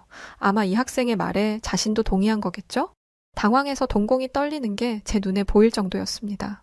그리고 폴란드를 배신자 취급할 게 아니라 폴란드가 왜 한국에게 손을 뻗었는지 이유를 알려주는 교수님께 감사하세요. 무엇보다 프랑스 대통령은 자국의 국방력을 위해 한국산 무기를 직접 환영한 폴란드 대통령을 보고 배울 필요성이 있어 보이네요. 그래야 한국이 프랑스와 거래를 해주지 않겠어요? 루이는 이봐요. 지금 우리 프랑스가 한국에 도움을 청할 날이 올 거라는 거예요, 지금? 말이 되는 소리를 해야지. 라고 소리를 치면서 혹시 자기 편을 들어주는 사람이 없는지 주변을 둘러보았습니다. 하지만 강의실의 분위기는 이미 싸늘해진 지 오래였고 루이는 강의실 구석에 있던 독일인 학생에게 도움을 청하듯이 말을 걸었어요. 당신 독일에서 왔죠? 당신의 생각은 어때요? 독일도 프랑스와 마찬가지로 유럽의 방위 산업의 1인자잖아요. 그쪽도 한국이 영 못마땅하죠? 이젠 아예 한국이 못마땅하다는 걸 대놓고 말하더라고요. 저는 그 독일 학생도 루이와 같은 반응이면 어떡하나 싶었어요. 솔직히 무기에 있어서는 독일이 미국보다 낫다고 주장하는 학자들도 있잖아요. 이런 독일이 한국에게 밀렸다는 이야기를 들으면 자존심이 많이 상할 거라고 생각했습니다. 그런데 다행히 그 학생은 생각이 제대로 박힌 학생이더라고요. 아니요. 저는 루이 학생의 생각과 다릅니다. 저는 유럽의 모든 국가가 한국의 기술력을 보고 배워야 한다고 봅니다. 저는 독일, 프랑스와 한국의 기술 격차를 이미 느끼고 있었어요. 그리고 이건 이쪽 분야에 관심이 있거나 발을 담근 사람이라면 아주 오래전부터 알고 있었을 거예요. 특히 독일은 전차 부분에서 한국과의 경쟁에서 밀린 지 오래입니다. 이건 솔직히 놀라웠어요. 독일의 전차는 그 어떤 나라도 이길 수 없다고 생각했었는데 그 전차가 밀렸다니 이건 루이도 모르는 내용이었더라고요. 한국에서 생산한 전차인 K2를 폴란드에 수출하기 전에 노르웨이에서 설상기동 테스트를 했습니다. 그런데 눈이 쌓인 곳에서, 눈이 언 곳에서 진행한 모든 테스트를 K2는 가볍게 통과했어요. 이때는 와, 한국 장난 아닌데 싶더라고요. 루이의 표정을 보니 가관이더라고요. 왜냐하면 프랑스가 유럽에서 무기 꽤나 만든다 해도 독일의 전차 기술력은 못 따라가거든요. 자기들도 따라잡지 못한 독일의 전차를 한국이 가볍게 제쳤다는 얘기를 들었으니 얼마나 충격이 컸겠어요. 독일이 한국 무기의 성능에 무릎을 꿇은 건 여기서 끝이 아니었습니다. 인도네시아에서 한국과 독일이 잠수함을 가지고 경쟁을 한 적이 있어요. 당시 독일은 방산업계 최강자였고 한국은 서서히 떠오르는 라이징 스타 같은 거였죠. 그런데 독일이 아주 보기 좋게 경쟁에서 졌습니다. 1,400톤급 잠수함 3척이 한국에서 인도네시아로 넘어갔어요. 그러니까 알만한 사람들은 한국의 저력을 이미 다 알고 있었더라고요. 그러니까 똑똑하고 이쪽 분야의 시야가 넓은 사람들은 한국이 경계해야 할 국가라는 걸 알고 있었던 것이었어요. 교수님은 여기에 이어 한 말씀을 덧붙이셨습니다. 본인 나라의 방위 산업이 그렇게나 자랑스럽다면 그만한 지식을 가지고 있어야 하는데 지금 보니 루이 학생은 자존심만 있지 지식은 없는 것 같네요. 그런 식이라면 프랑스는 더 이상 발전이 없을 겁니다. 한국의 기술은 연구를 거듭하면서 자유진영의 국가와 공산권 국가의 기술을 통합하여 만들어졌습니다. 이걸 두고 리엔지니어링이라고 하죠. 이건 또 무슨 말인지, 도대체 강의 한 번에 몇 번을 놀라는 건지 세어볼 걸 아쉽더라고요. 그러니까 교수님의 말은 한국은 러시아의 기술과 미국의 기술 중 가장 좋은 것만 뽑아서 기술을 통합한 상태였어요. 루이도 이제는 더 이상 할 말이 없나 보더라고요. 아마 독일 학생마저 자신에게 등을 돌린 이 상황을 받아들이지 못한 것 같았습니다. 프랑스는 한국의 비빌 수준이 못 된다는 걸 깨달았으니 그 충격이 어마어마했겠죠? 그런데 아무리 생각해도 어이가 없더라고요. 대통령이 나서서 한국산 무기를 산 것을 꼬집는다? 무슨 어린애들 장난도 아니고 우리는 같은 팀이니까 서로 돕고 사는 게 당연해라는 거잖아요. 마치 친한 친구가 다른 아이랑 친해지면 질투하는 것처럼요. 그런데 이건 국가와 국가 간의 일입니다. 아무리 나토 연합으로 이어져 있더라도 상대 국가를 침공할지도 모르는 일이잖아요. 지금 국제 정세가 얼마나 혼란한데 군사연합은 군사연합이고 일단 내 나라부터 안전하게 지키는 게 중요하죠. 이런 상황에서 왜 우리 편 안 들어줘? 라는 식으로 말하다니 한국은 불쾌하지도 않을 것 같았습니다. 너무 유치해서 한 귀로 듣고 한 귀로 흘렸을 것 같아요. 게임이 돼야 한국도 긴장을 할 텐데 독일도 백기를 흔든 한국을 프랑스가 어떻게 이길 수 있겠어요. 한국산 무기를 구하지 못해서 땅을 치고 후회할 프랑스의 미래가 보이는 것 같더라고요. 루이 학생, 할 말 다 했나요? 루이는 더 이상 교수님의 말에 반박하지 못했습니다. 아닙니다. 라고 말하면서 자리에 앉더라고요. 저는 프랑스라는 나라에 별 감정이 없었습니다. 그런데 이 일을 계기로 프랑스를 다시 생각하게 되었어요. 루이가 특별히 이상한 애라고 생각하고 있었는데 대통령마저 그랬다는 걸 들으니 프랑스인들의 대다수가 이런 생각을 하고 있을 것 같더라고요. 반면에 한국이라는 나라에게는 엄청난 호감이 생겼어요. 자력으로 그 정도의 기술을 구축한 것도 대단하고 주변 국가들의 엄청난 견제를 받다 보면 기술 개발에 제약이 분명히 있었을 텐데 그걸 이겨낸 거잖아요. 대학원에서 국제관계학을 연구하면서 국가 간에 보이지 않는 싸움을 많이 예측해 보았기 때문에 한국이 어떠한 방해를 받았는지 어림잡아 짐작해 볼 수 있었습니다. 이 생각이 꼬리에 꼬리를 물고 이어지니 저희 미국도 긴장해야겠더라고요. 강의 이후 저희 학생들 사이에서 한국의 방위 산업은 뜨거운 화두가 되었어요. 각자 시키지도 않은 연구를 해오더라고요. 한국은 육지 무기에서만 강한 줄 알았는데 해군력도 장난이 아니었습니다. 한국의 독자적인 기술력으로 3,000톤의 잠수함을 만들었다는 거였어요. 루이 같은 사람이라면 그게 뭐 그리 대단한 거라고 얘기할 수도 있죠. 그런데 3,000톤의 잠수함을 만드는 건 어지간한 기술력으로는 힘든 일입니다. 게다가 교수님의 강의에서 배웠다시피 한국은 다른 서방 국가에 비해 무기를 연구한 역사가 길지 않아요. 그런데 국산화 76%의 무기를 만들어냈다? 한국에 외계인이 왔다 갔을 수도 있다라는 교수님의 말이 어떤 의미인지 좀 이해가 되더라고요. 필리핀, 사우디아라비아, 캐나다 등 모든 나라들이 한국산 무기를 사가려고 발을 동동 굴리고 있다는데 이젠 무기하면 한국이 되겠어. 모두가 입을 모아 이렇게 이야기를 했죠. 국제관계학을 연구하고 있는 저는 이번에 있었던 일을 이렇게 정리하고 싶습니다. 한국의 군사력 증강은 사이버 안보, 우주 방위, AI를 활용한 미래 전장 대비와 같은 새로운 안보 패러다임을 만들고 있습니다. 그리고 이것은 미국의 든든한 동맹국으로서의 한국의 역할을 기대해 볼 수 있죠. 그리고 미국의 든든한 파트너가 된 한국은 미국과 함께 세계 안보 질서에 커다란 영향을 줄 것이라고 믿어 의심치 않아요. 이걸 주변 사람들에게 하도 얘기하고 다녔더니 다들 저더러 과장 좀 그만하라고 하더라고요. 정말 답답합니다. 이걸 과장이라고 생각한다는 게요. 그리고 한국 분들마저도 제 이야기를 과장이라고 생각하실까봐 염려가 됩니다. 한국의 수준은 과하게 칭찬해도 부족할 정도고 자부심을 가질만 합니다. 아니, 자부심을 가져야 합니다. 저는 이와 관련된 내용으로 논문을 쓸 예정인데요. 학자의 입장으로 보니 한국에 대한 이야기는 정말 쓸 게 많더라고요. 앞으로 논문을 쓰느라 바빠질 텐데 나중에 기회가 된다면 또 다른 이야기로 찾아뵙도록 하겠습니다. 제 긴 사연을 들어주셔서 정말 감사합니다. 안녕히 계세요. 사랑하는 막내딸을 한국에서 어릴 때 입양했던 미국 프로바이던스 마을에 한 가족이 있습니다. 그런 딸이 성장해 한국의 명문대로 교환학생을 갔다고 하는데요. 이 가족은 한국으로 인해 저널리스트에 실리며 유명세를 타기 시작했고 많은 사람들의 입에 올랐다고 하는데 과연 무슨 일이 있던 걸까요? 안녕하세요. 저는 미국 프로바이던스에서 식당을 운영하고 있는 53세 캐롤 무어라고 합니다. 그리고 저는 세 아이의 엄마이기도 하죠. 저는 저의 아이들 모두를 제 목숨보다 사랑하지만 그 중에서도 특히 아픈 손가락이 있습니다. 바로 사랑하는 막내딸 에밀리인데요. 사실 에밀리는 제가 제 배로 직접 낳은 딸이 아니에요. 마음으로 낳은 아이이고 3살 때 한국에서 미국으로 건너와 저의 막내딸이 되었죠. 에밀리는 백인 가족인 가족들 사이에서 전혀 다른 외모로 자라왔습니다. 그 과정에서 여러 어려움이 있었지만 모든 어려움을 극복했고 미국의 명문 요리학교인 존슨 앤 웨일스 대학에 입학하는 결과를 만들어냈어요. 그런데 몇 개월 전 에밀리가 조심스럽게 교환학생에 대한 이야기를 하더라고요. 외국에 있는 학교에서 공부할 수 있는 기회인데다가 생활비, 학비까지 모두 지원해주는 아주 좋은 조건으로 교환학생을 가게 되었다고요. 저희 가족은 모두 그렇게 좋은 조건인데 당연히 가야지 고민할 이유가 없는데 가야지 우리 딸이라고 말했습니다. 그런데 에밀리는 우물쭈물하며 쉽게 말을 잇지 못했어요. 그 이유는 바로 에밀리가 가게 된 학교가 한국에 있는 명문 대학이었기 때문이었습니다. 솔직히 말씀드리면 저는 그 소식을 듣고 무척 당황스러웠어요.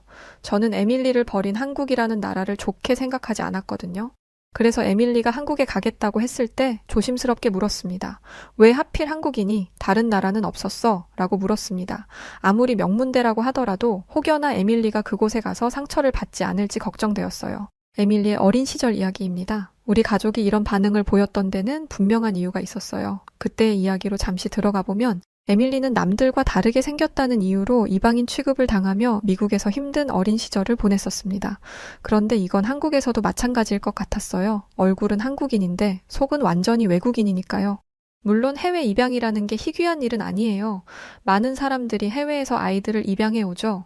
입양을 보내는 사람들은 그만한 이유가 있기 때문에 단순히 에밀리를 입양 보냈다는 사실로 한국을 안 좋게 생각하게 된 건 아닙니다. 문제는 에밀리를 입양하는 과정에 있었죠. 에밀리를 처음 만났던 그날을 잊을 수가 없어요. 드디어 우리 가족의 새 구성원을 만날 수 있다는 생각에 마음이 떨렸죠. 하지만 얼마 지나지 않아 제 기대와는 너무나 다른 현실을 마주하게 되었습니다. 입양센터 직원들의 태도가 무척 차갑고 무감정하게 느껴졌거든요.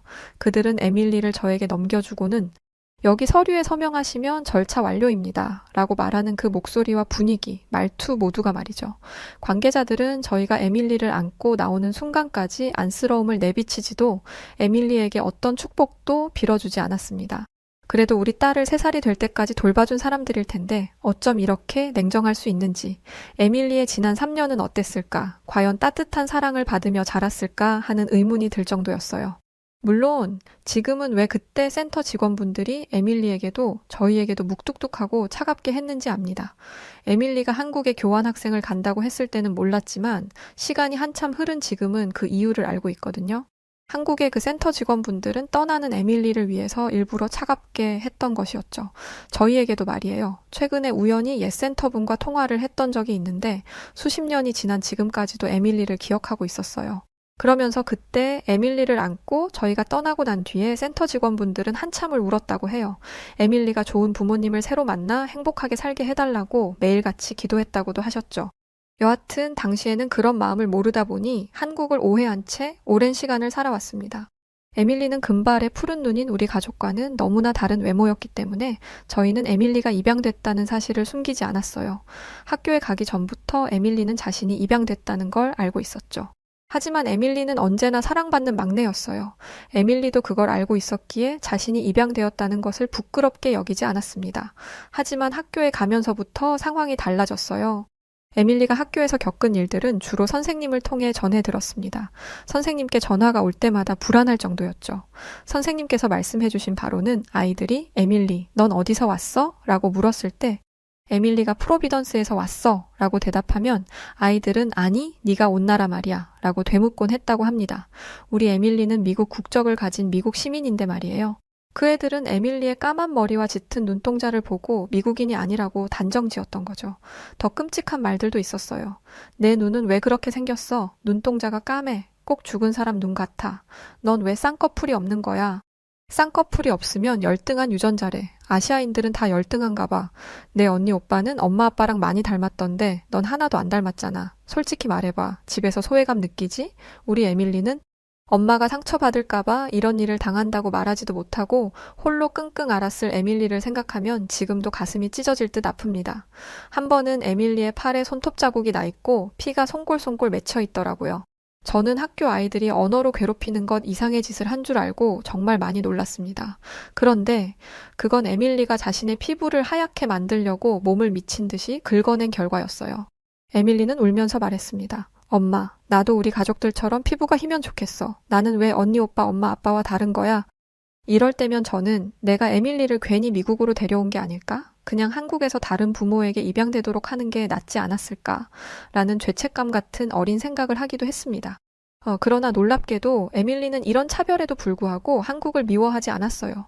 오히려 자신의 뿌리에 대해 더 알고 싶어 했죠. 에밀리는 종종 엄마, 내가 태어난 곳이 어떤 곳인지 정말 궁금해요 라고 말하곤 했습니다. 그럴 때마다 저는 어떻게 대답해야 할지 몰라 당황스러워했어요. 그러나 제가 불편한 기색을 내비치자 에밀리는 크면서 한국 문화나 음식을 점차 거부하기 시작했어요. 그땐 저에게 한국에 좋은 감정이 없었으니까요. 시간이 흐르고 에밀리가 초등학생 때의 한국의 이미지는 에밀리가 고등학생이 되었을 무렵 미국에서 한국의 위상이 훨씬 높아졌을 겁니다. 그래서인지 1등을 놓치지 않는 에밀리를 향해 사람들은 입을 모아 에밀리의 피에는 한국인의 DNA가 있어서 그래. 한국인들의 평균 IQ는 세계 1, 2위를 다투는 수준이라지. 역시 한국인들 공부머리는 알아줘야 해. 라고 말했습니다. 근데 에밀리는 이 말을 듣고 싶지 않아 했어요. 늘 저에게 와서 엄마, 저는 한국인이 아닌데 자꾸 제가 한국인이라서 공부를 잘하는 거래요. 정말 듣고 싶지 않아요. 이렇다 보니 저희 집안에서 한국이라는 나라는 금기어가 되었습니다. 물론 에밀리가 성장할수록 에밀리도 자기의 뿌리를 알아야 하지 않을까라는 하게 되기는 했어요. 에밀리가 상처받더라도 자신의 뿌리를 직면하고 받아들이게 해야 하지 않나 하는 고민을 하기 시작한 거죠. 하지만 저는 너무나 부족한 엄마라서 에밀리가 더 이상의 상처를 안 받았으면 하는 마음에 애써 한국과 관련된 이야기를 무시하려 했던 것 같아요. 참 미련한 생각이었죠. 그렇게 시간이 흘러 에밀리는 존슨앤웨일스 대학에서 식품 외식 창업을 전공하게 되었습니다. 솔직히 저도 그렇고 모두가 의아해했어요. 너처럼 성적이 좋은 애가 의사나 변호사가 되지 않고 왜 식품 요리 쪽으로 가는 거야? 라고 묻기도 했습니다. 존슨 앤 웨일스 대학이 명문대이기는 하지만 하버드나 옥스퍼드 정도는 아니거든요. 하지만 에밀리는 저희 부부의 식당에서 일손을 도우면서 있는 그대로의 모습을 인정받았던 경험을 한 후로 항상 이 길을 꿈꿔왔다고 했습니다. 음식을 먹는 사람은 자신의 얼굴을 보는 게 아니라 음식을 보기 때문에 요리사의 외면은 상관없이 음식의 맛만으로 승부를 보는 게 요리의 매력이라고 말하더군요. 저희의 가게를 이어받아서 가게를 크게 키우겠다고 호언장담하는 에밀리의 눈이 반짝반짝 빛나는 모습에 외식 창업 전공을 하는 것을 허락했습니다. 그런데 에밀리는 수석으로 입학했음에도 불구하고 간혹 학교 생활에서 불편함을 느꼈어요. 매 수업 시간마다 매 실습 시간마다 한국 음식이 꼭 하나씩 등장했기 때문이었죠. 게다가 학생들은 한국 음식이 나올 때마다 당연하다는 듯이 에밀리에게 음식의 맛을 물었어요.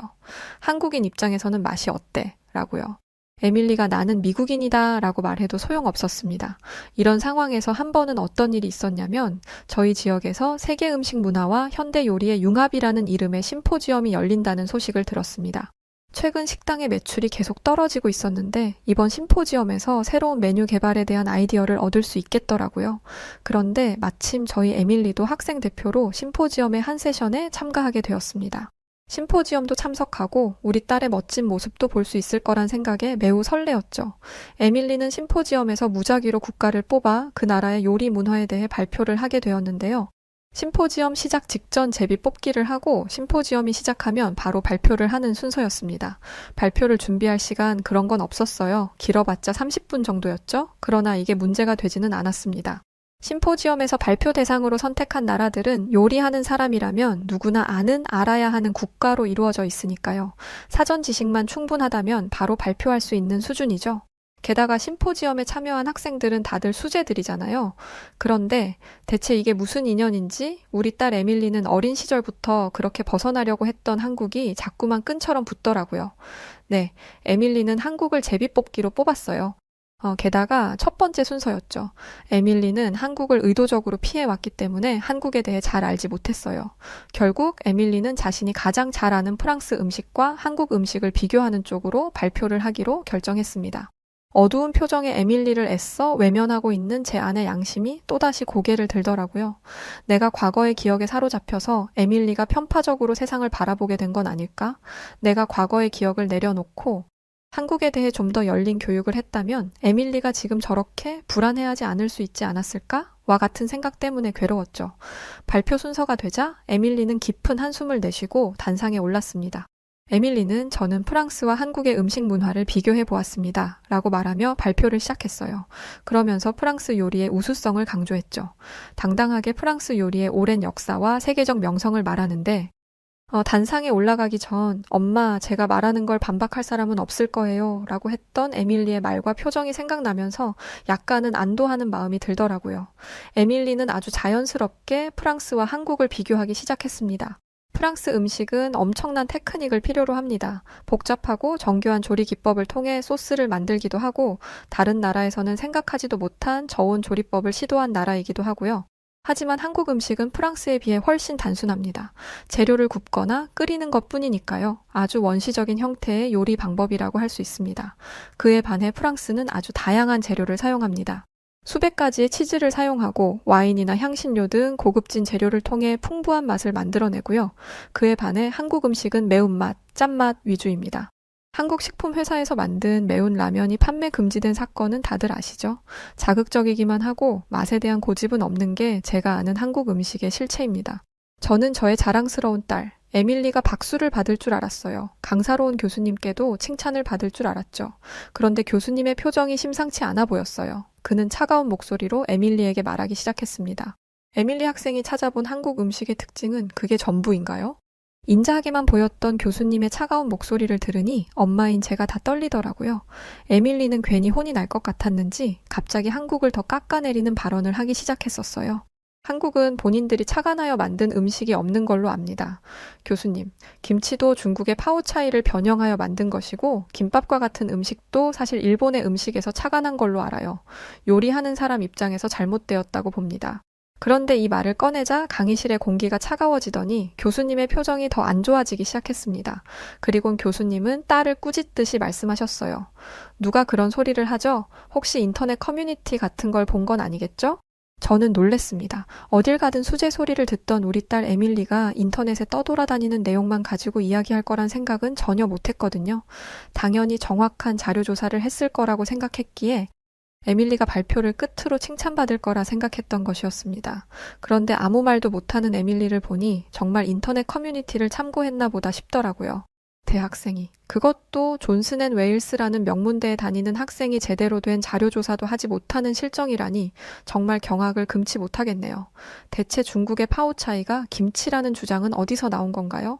중국인들이 외국 사이트를 돌아다니며 다른 나라의 문화를 자기들 것인 양 우긴다던데 에밀리 학생이 봤다는 그 내용은 중국인들이 퍼뜨린 가짜 뉴스임이 틀림없네요. 김치는 한국 고유의 음식입니다. 그리고 김치 안에 있는 효소와 유산균이 사람에게 무척 좋다는 건 이미 많이 알려진 사실이고요. 그래서 김치를 한 번이라도 먹어본 사람이라면 김치가 한국 음식이라는 걸 분명히 알고 있어요. 그리고 비교를 하려면 제대로 검증된 자료를 가져왔어야죠. 프랑스 요리의 역사는 긴데 한국은 아니라고 했죠? 한국은 5,000년의 역사를 가진 나라입니다. 이렇게 오랜 역사를 거쳐 발전된 음식이 별로일 리가 없죠. 그리고 김치와 발효 음식을 만들기 위한 발효 기술이 대단한 나라이기도 해요. 발효 기술도 쓰는 나라가 굽고 끓이는 조리법만 쓸 수 있겠어요? 삶기, 찌기, 굽기, 발효, 숙성 등등 기술이라는 기술은 다 들어간 게 한국 음식입니다. 멍한 얼굴로 혼쭐 난 채 단상에서 내려오는 에밀리를 보는데 하늘이 무너지는 기분이었어요. 그 어떤 말로 에밀리를 위로할 수 있을지 감당이 안 되더라고요. 그날이 있고 난 지 얼마 지나지 않아 에밀리로부터 한국 교환학생 이야기를 듣게 된 것이었습니다. 저는 조심스럽게 반대의 의견을 내비쳤죠. 그런데 알고 보니 에밀리의 담당 교수님이 에밀리의 소식을 듣고는 이런 제안을 했다고 해요. 에밀리 학생, 이번 심포지엄에서 있었던 일을 들었습니다. 그 일로 인해 우리 학교의 위상이 흔들릴 뻔했어요. 하지만 저는 에밀리 학생이 얼마나 뛰어난지 알기 때문에 기회를 주고 싶어요. 이번에 우리 학교와 한국 명문대가 교환학생 프로그램을 체결했다는 거 알고 있나요? 이 교환학생 프로그램을 다녀와서 직접 본 것을 가지고 학생들 앞에서 다시 발표하세요. 그리고 요리사는 음식에게도 재료에게도 편협한 시각을 가져서는 안 된다는 것을 깨닫고 오길 바래요. 교수님에게 이 말을 들었다고 하니 무작정 한국의 교환학생으로 가는 것을 반대할 수만은 없었어요. 이젠 정말 제 마음속의 양심의 말에 응답할 때라고 생각했죠. 저는 저희 딸 에밀리에게 솔직하게 말했습니다. 에밀리, 사랑하는 우리 딸, 엄마는 어린 네가 한국에 대해 궁금해한다는 걸 알았어. 그런데 너를 데려오는 과정에서 경험했던 한국의 냉정한 모습에 실망한 내 감정이 내게 독이 된 것 같아. 네가 한국에 안 좋은 감정을 가지게 되었다면 진심으로 사과할게.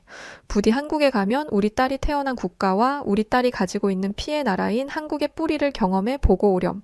엄마는 늘 널 지지할게. 그런데 교수님이 교환학생을 다녀오라고 했다길래 저는 당연히 에밀리가 갈 수 있을 줄 알았어요. 그런데 면접을 봐야 한다고 하더라고요. 게다가 수백 명의 학생들이 이 프로그램에 지원을 한 상태였습니다. 에밀리를 학교에 데려다 주면서 슬쩍 봤는데 대학 입학을 확정짓는 면접 때보다 심한 긴장감이 맴돌더라고요.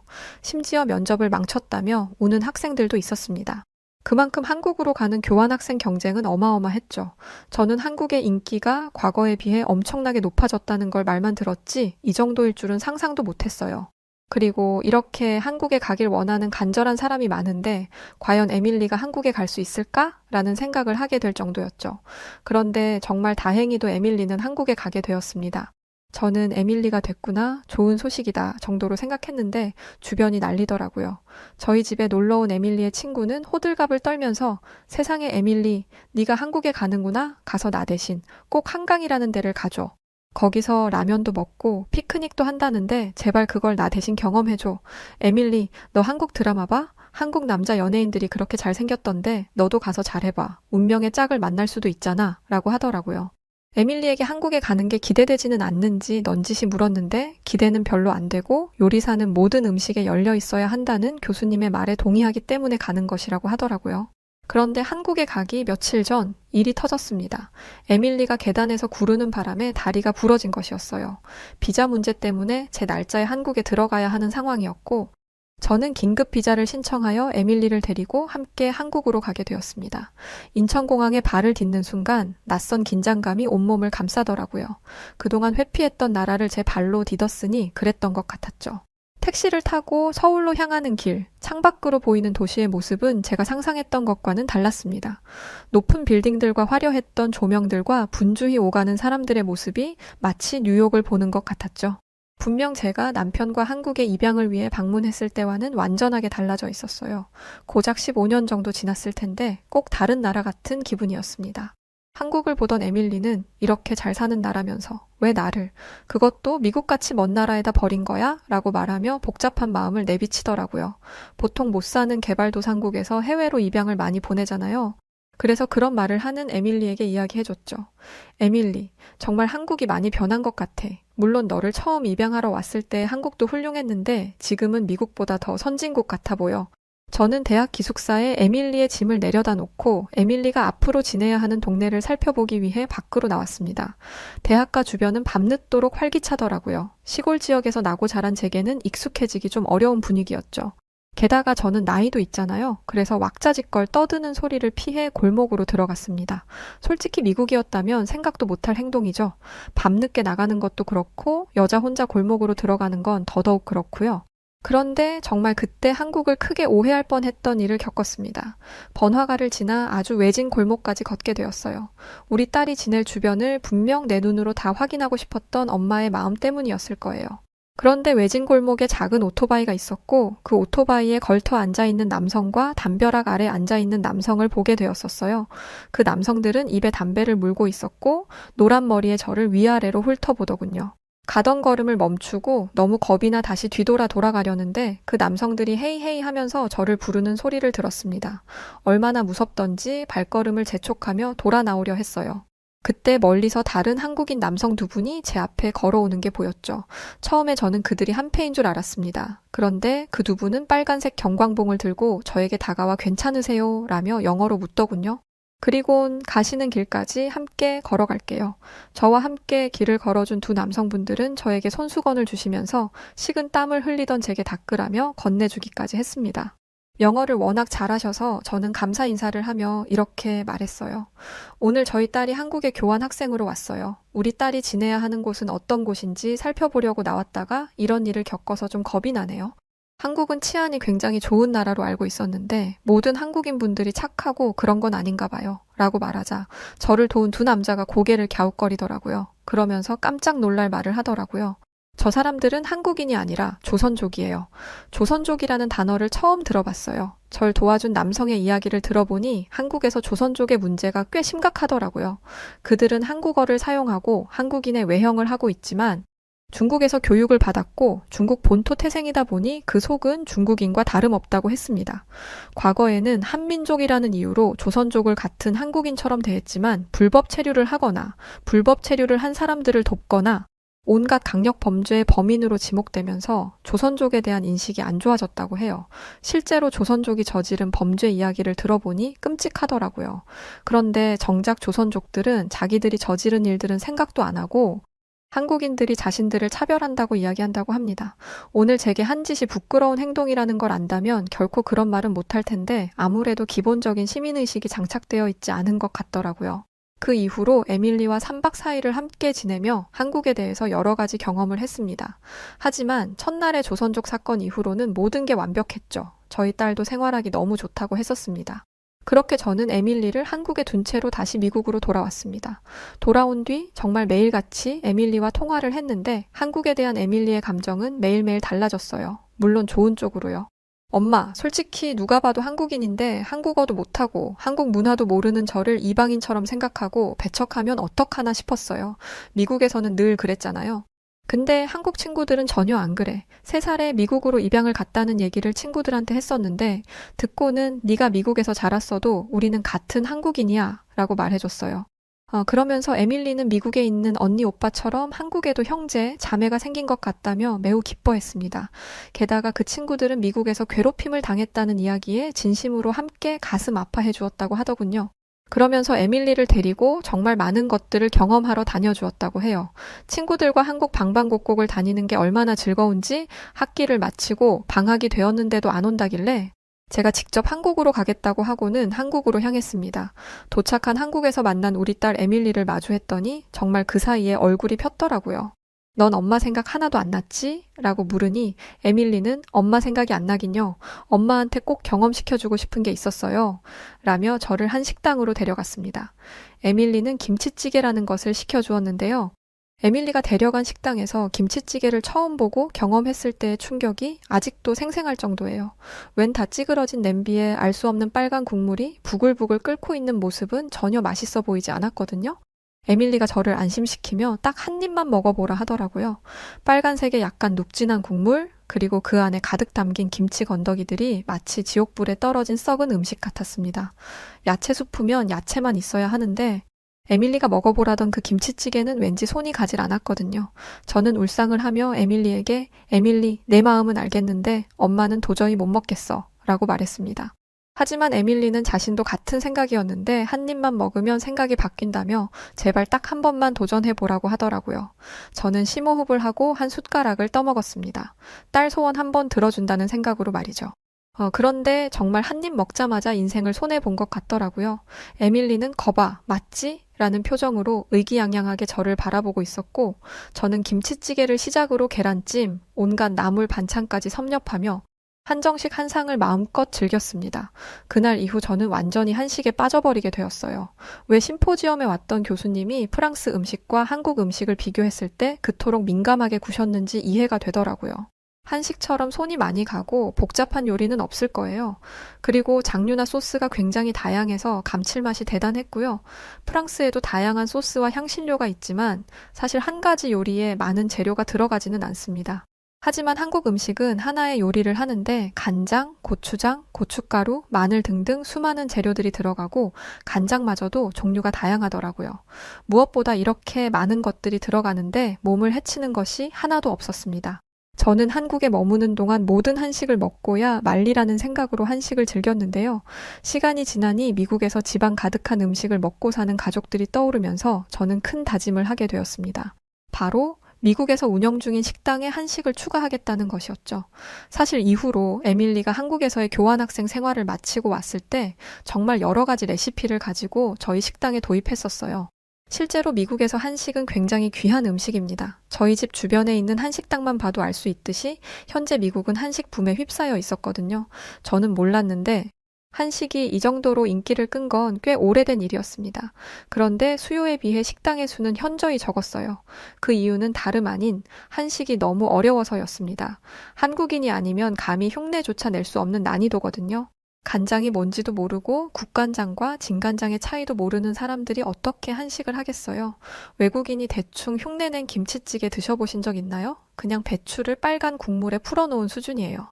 그런데 한국에서 돌아온 에밀리가 자신이 가장 인상 깊게 먹었던 음식이라며 한국의 육전, 동그랑땡, 떡갈비, 삼색전, 갈비찜, 정말 태어나 처음 본 음식들을 차려 앞에 선보였습니다. 그날 저희 가족들은 에밀리가 차려준 음식들에 정말 눈물까지 흘리며 먹을 정도로 정말 맛있게 먹었었어요. 에밀리는 엄마 아빠가 하는 가게에 이걸 팔면 좋을 것 같다며 음식 만드는 법을 알려주었어요.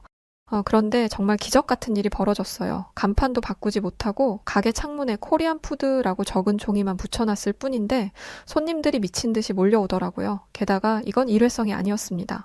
어제 왔던 손님이 오늘도 오고 내일도 오고 입소문이 나면서 2달 만에 기본 웨이팅이 2시간 이상일 정도로 인기 있는 가게가 되었어요. 오는 손님들마다 극찬을 아끼지 않았죠. 이렇게 풍부한 맛은 처음이에요. 특히 갈비찜의 매콤한 맛과 달콤한 맛의 조화는 완벽해요. 정말 특별한 맛이네요. 모든 재료의 맛이 조화롭게 어우러졌다는 게 한식의 특징인 거죠. 그 어떤 재료도 과하지 않고 따로 노는 게 없어요. 정말 훌륭해요. 난리가 났었습니다. 우리 가게는 문전성시를 이뤘고 한국에서의 생활을 마치고 학교에 복귀했던 저희 딸도 굉장히 우수한 성적으로 학교를 졸업했었습니다. 사실 이 모든 게 한국 덕분이었죠. 그것도 모자라 한 저널리스트에 저희 가게가 소개되면서 손님들은 더욱 몰렸고 가게를 리뉴얼한 지 4달 뒤 그 저널리스트에 실렸던 잡지를 시작으로 미슐랭 가이드까지 찾아왔었습니다. 이런 덕분에 큰 돈을 벌 수 있었고 우리 가게는 더욱 큰 곳으로 확장까지 할 수 있었어요. 에밀리는 한국에 있는 친구들과 한국의 문화, 음식을 경험하면서 자신의 마음속 깊이 자리 잡았던 한국에 대한 오해가 사라졌다고 말했습니다. 에밀리는 시간이 날 때면 한국을 찾아갑니다. 자신이 태어난 조국에 많은 애정이 간다고 했습니다.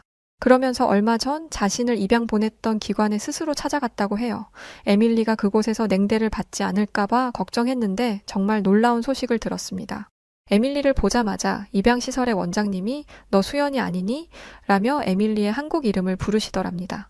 3살배기 아이가 20살이 넘어서 왔는데 그걸 알아보신 거였죠. 그러면서 눈물을 뚝뚝 흘리시는데 에밀리도 똑같이 눈물을 흘리며 오랫동안 남모르게 쌓였던 상처를 모두 풀어냈습니다. 선생님에게 왜 자신이 떠날 때 그리 차갑게 구셨냐고 물어보니 선생님은 이렇게 말씀하셨다고 해요. 지금까지 수많은 아이들을 입양 보냈었지. 아이들이 떠날 때 매몰차게 굴지 않으면 이 일을 오래 하지 못할 거라는 걸 알았어. 처음 이 일을 했을 때는 한 아이를 보내고 한 달을 울었단다. 내가 그리 매몰차게 굴었어도 나는 항상 내가 입양 보낸 아이들을 기억해. 나는 에밀리, 아니 수연아, 네가 처음 걸음마를 시작했을 때조차 기억하고 있단다. 이 말을 전해 듣는데 너무너무 미안하더라고요. 그래서 센터 직원분들과 에밀리 덕분에 통화를 할 수 있었고 제가 그동안 얼마나 오해를 하고 살았는지 알게 되었었어요. 에밀리는 자신이 이방인이라는 생각을 더 이상 하지 않는답니다. 미국에서도 미국인으로서 당당하고 또 한국의 피를 가진 에밀리는 조국에 대한 깊은 애정으로 한국을 고향으로 생각하고 있죠. 저는 만약 에밀리가 한국의 피가 아닌 다른 중국이나 다른 동남아시아 국가의 피를 가진 아이였다면 이렇게 성장하지 못했을 거라고 확신합니다. 한국은 저의 가족과 제 딸에게 큰 기회를 준 고마운 나라입니다. 한 일본의 마을, 한국에서 온 사람들이 꼴보기 싫다며 쑥덕거리는 일본인들이 보입니다. 이들은 왜 일본인들이 한국인 편을 드는 거냐면서 자신들 조상들이 조선인들을 부린 데는 다 이유가 있었다는 미친 말들을 하는데요. 일본의 이런 실상을 폭로하며 한국인들에게 사죄하는 한 여성의 사연은 정말 충격 그 자체입니다. 과연 무슨 일이 있었던 걸까요? 안녕하세요. 저는 국제구호단체의 현장 코디네이터로 일하고 있는 31살 사토 사쿠라입니다. 제가 이렇게 사연을 쓰게 된 계기는 일본을 강타한 제10호 태풍 산산 때문이에요. 뉴스 기사를 통해 접하셨겠지만 현재 일본의 상황은 정말 심각합니다. 태풍 산산이 남서부를 느리게 지나가면서 기록적인 폭우를 쏟아내고 있거든요.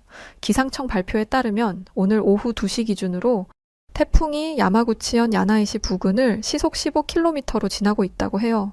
중심 기압은 994 헥토파스칼로 상륙 초기보다는 약해졌지만 그래도 중심 부근 최대 순간 풍속이 초속 30m에 달한답니다. 엄청난 속도죠. 이런 상황에서 일본 국민들의 피해도 심각합니다. 야마구치현의 한 마을은 거의 모든 집이 침수되어 주민들이 지붕 위로 대피한 상태고 이들을 구조대원들이 보트를 타고 주민들을 구조하고 있지만 강한 바람 때문에 작업이 쉽지 않아요. 수도인 도쿄 근교의 한 강가 마을마저 제방이 무너질 위기에 처해 있다고 합니다. 주민들이 밤새 모래주머니를 쌓고 있지만 계속되는 폭우로 상황이 나아지지 않고 있죠. 수도인 도쿄마저 태풍의 영향을 받으면 얼마나 혼란스러워질지 상상조차 하기 싫습니다.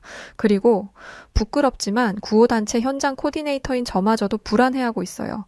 자원봉사자들은 사태가 심각해지자 제 살 길 찾아서 뿔뿔이 흩어졌고 구조대원은 턱없이 부족한 상황이거든요. 이런 상황에서 저는 한국이 저희를 도와주기를 간절히 바랐습니다. 한국이 오면 저희의 이 모든 상황이 한 번에 정리될 것만 같았거든요. 그런데 일본의 구조대원들과 민간인들은 본인들 사정은 생각도 안 하고 한국의 도움 같은 건 필요 없어 라는 말이나 하고 있습니다. 하지만 한국 구조팀들의 저력을 알고 있는 저는 이게 얼마나 멍청한 말인지 너무나 잘 알고 있습니다. 그래서 저는 이 바보 같은 일본인들에게 한국 구조대원들의 놀라운 위기 대처 능력에 대해 알릴 필요가 있다고 생각했어요. 그리고 그 전에 한국인 분들에게 한국인조차 모를 숨겨진 영웅에 대한 이야기를 먼저 하기로 마음먹었습니다. 제가 한국을 이토록 신뢰하게 된 계기는 바로 튀르키예 대지진 당시 있었던 일 때문입니다. 튀르키예 대지진 현장에 처음 도착했을 때의 기억이 아직도 생생해요. 국제구호 현장 코디네이터로서 첫 해외 파견이었기 때문에 재난 현장의 모습이 엄청난 충격으로 다가왔기 때문이었죠. 도착 직후 제가 본 광경은 끔찍했습니다. 무너진 건물들, 울부짖는 사람들, 그리고 공기 중에 가득한 먼지와 절망감. 하지만 저희는 주변을 둘러볼 새도 없이 긴급 구조 요청에 응해야 했어요. 바로 대형 쇼핑몰 지하 주차장이 침수되어서 수십 명의 사람들이 갇힌 끔찍한 현장이었습니다. 현장에 도착했을 때 상황은 생각보다 훨씬 심각했어요. 지진으로 인해 건물이 무너지면서 주차장에 물이 차기 시작했고, 안에서는 살려달라며 절규하는 소리가 들려왔죠. 곧이어 저를 따라 우리 일본 구조팀이 도착했어요. 저는 드디어 구조가 시작되겠구나라는 생각에 희망이 피어나는 것을 느끼며 안도했습니다. 그때는 그랬어요. 하지만 그 희망은 눈 녹듯 사라졌습니다. 기세등등하게 자리를 잡고 작전을 짜는 듯 했던 일본 구조대원들이 제게 오더니 우리는 여기서 손을 떼겠다라고 하는 게 아니겠어요? 순간 이 사람들이 미쳤나? 하는 생각이 들었습니다. 그런데 그들의 눈에서 공포와 당혹감이 느껴지자 차마 그들을 나무랄 수 없었습니다. 알고 보니 일본 구조대원들은 수중 구조 경험이 전혀 없더라고요. 저는 이게 말이 되나 싶었습니다. 일본처럼 자연재해가 잦은 나라에서 온 구조대원들이 수중 구조 경험을 가지고 있지 않다는 게 말이 안 되잖아요. 그러나 분을 내는 것도 잠시였습니다. 저 안에서 고통받고 있는 사람들의 절규 소리가 또다시 들려왔거든요. 그런데 바로 그때였어요. 커다란 승합차 한 대가 저희 앞에 서더니 보호복을 입고 있는 사람들이 장비를 들고 우르르 나오더라고요. 마블의 어벤져스라는 영화 아시나요? 그 영화에서 나오는 히어로들처럼 엄청난 포스로 나오는데 그들이 타고 온 승합차에는 태극기가 그려져 있었습니다. 이제 와서 말하면 처음엔 한국 구조대를 의심했어요. 재난 상황에 잔뼈가 굵은 일본 구조대원들도 포기한 걸 한국 구조대가 해결하긴 어려울 거라 생각했죠. 한국은 일본에 비해 자연재해가 덜한 편이잖아요. 그래서 한국팀의 리더가 우리에게 다가와 설명을 시작했을 때 저는 그의 말을 반신반의하며 들었습니다. 그의 자신감 넘치는 태도가 오히려 경계심을 불러일으켰달까요. 무엇보다 그들이 가져온 장비들은 우리가 본 적 없는 것들이었어요. 복잡해 보이는 다이빙 장비, 수중 통신 장치, 심지어 로봇 같아 보이는 것들도 있었죠.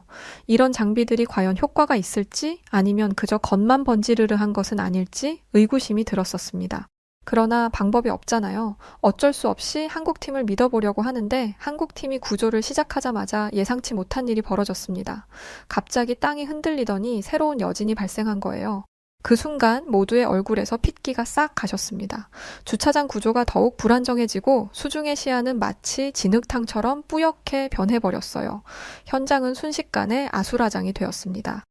구조대원들은 혼란 속에서 우왕좌왕했고 장비들은 여진으로 인해 여기저기 흩어졌어요. 먼지가 자욱하게 피어올라 숨쉬기조차 힘들어졌습니다. 그 속에서 들리는 비명소리와 무너지는 소리가 공포를 더욱 증폭시켰죠.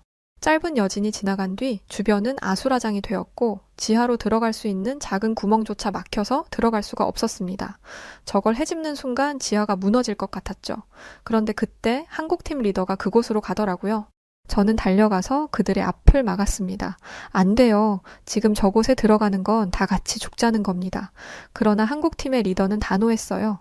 한 생명이라도 더 구하는 것보다 가치 있는 건 없어요. 제가 여기에 온 이상 저는 제가 할 수 있는 일에 최선을 다할 거예요. 저는 또 한 번 소리쳤어요. 당신 미쳤군요? 영웅놀이라도 하겠다. 이건가요? 한국팀 리더는 어깨를 으쓱거리며 돌아갔고 한국팀 리더가 장비를 챙기는 동안 일본 구조대원들은 그를 비웃듯 바라보고 있었어요. 누군가가 작게 속삭였죠. 저 인간 곧 울면서 돌아올걸? 산채로 나오면 다행이지. 아니 어쩌면 나오지도 못할 수도 있겠네. 순간 짜증이 확 나더라고요. 본인들은 겁이 나서 들어가지도 못하면서 목숨 걸고 사지로 들어가는 사람에게 저게 할 말인가요? 하지만 아무것도 못하고 가만히 서 있는 건 저도 마찬가지였기에 저는 그 누구의 탓도 할 수 없었습니다. 그러나 한국팀 리더의 무모해 보였던 결정은 기어코 기적을 만들어냈어요. 그가 수중통신기를 통해 첫 번째 생존자를 발견했다는 소식을 전해왔을 때 저희는 환호했습니다. 그리고 곧이어 두 번째, 세 번째 생존자도 발견되었죠. 그런데 네 번째 생존자의 발견 소식을 듣고는 모두가 긴장 상태에 빠졌습니다. 여기 네 번째 생존자가 있습니다. 임산부예요. 출산이 임박한 것으로 보입니다. 한국팀 리더의 지시에 따라 안으로 들어간 한국팀 구조대원들은 3명의 생존자를 먼저 꺼냈고 마지막으로 리더가 임산부를 안고 물 밖으로 나왔을 때 임산부는 힘겹게 외쳤습니다. 아기가 나오려고 해요. 도와주세요. 현장은 패닉 그 자체였습니다. 주변을 둘러보니 병원은커녕 안전한 장소조차 없었어요.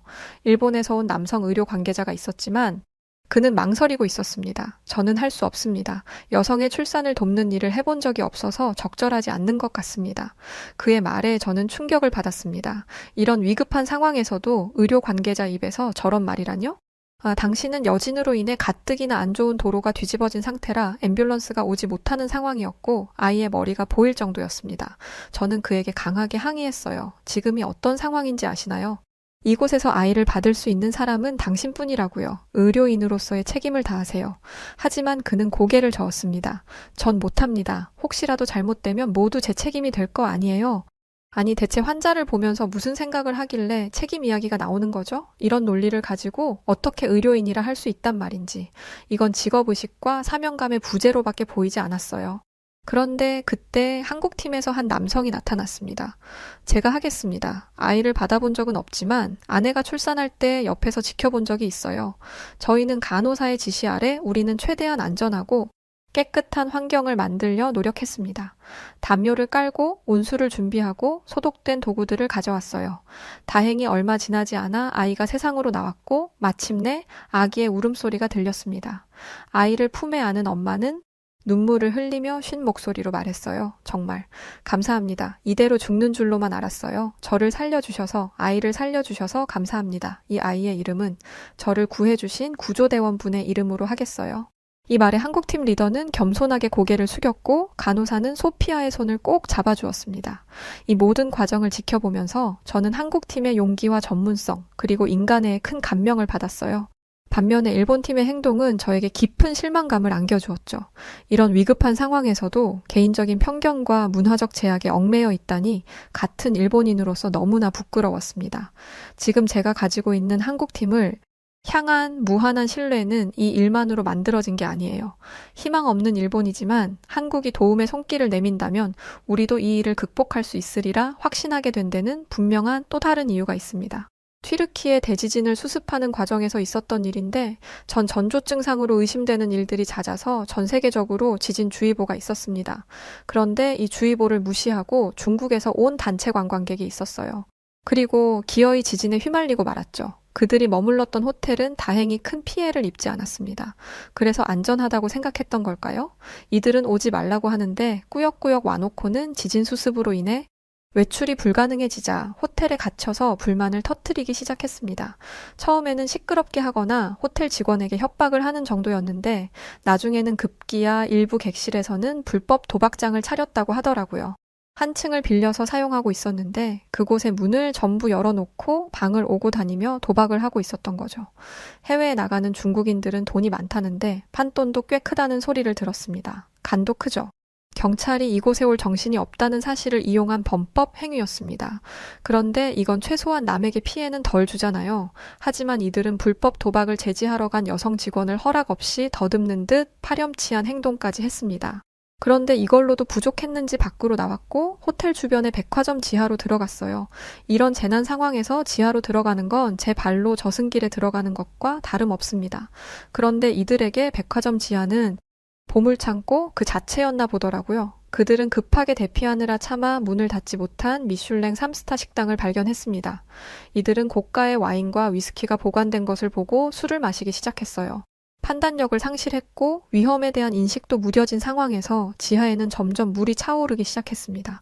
배수관과 지하에서 유입된 물들로 인해 지하에 물이 올라오기 시작했던 거죠. 게다가 전기가 제대로 차단되었는지도 확실치 않은 상황이었고 가스 누출도 의심할 만한 상황이었습니다. 결론부터 말씀드리자면 이 민폐 관광객들은 무사히 구조되었습니다. 그래서 안쪽에서 있었던 일들을 제가 알고 있는 거예요. 제가 직접 목격한 광경은 물이 차오른 지하에서 나오고자 발버둥 치는 이들의 비이성적인 행동이었습니다. 이들은 높은 곳을 차지하기 위해서 서로를 밀치기 시작했고 한 여성이 고함을 지르며 다른 사람의 머리채를 잡아 끌기도 했어요. 탈출구를 만들겠다며 무분별하게 시설물을 부셔서 유리가 깨지기도 하고 위험한 상황이 점점 심해졌습니다. 저희 일본 팀들은 이 심각한 모습을 보며 이거 정말 위험한데? 라고 이야기하고 있었어요. 하지만 할 수 있는 게 없었습니다. 이런 대형 백화점에서 사람을 구조해 본 적이 없거든요. 이거 대체 어떻게 접근해야 하는 거야? 그걸 팀장님이 저희한테 물어보시면 어떡해요. 이젠 일본 구조팀 내에서도 분열의 조짐이 보일 참이었습니다. 그런데 그때 또다시 태극기가 보였어요. 정말 마음이 불안했었는데 저 태극기를 보니 마음이 순식간에 편해지더라고요. 아니나 다를까 한국팀은 일본팀과 완전히 달랐습니다. 한국 팀장은 현장을 순식간에 파악한 뒤 즉시 지시를 내리기 시작했어요. A팀은 전기 차단, B팀은 가스 누출 방지, C팀은 인명 구조에 집중하세요. 주어진 시간이 얼마 없습니다. 최대한 신속하고 안전하게 움직이세요. 한국 구조대원들은 망설임 없이 행동에 옮겼습니다. 그들은 특수 제작된 방수 슈트를 입고 위험한 지하 공간으로 진입했습니다. 물은 이미 가슴 높이까지 차올라 있었고 전기 감전 등 위험한 요소가 많음에도 불구하고 말이죠. 반면 일본 구조대원들은 여전히 현장 밖에서 망설이고 있었습니다.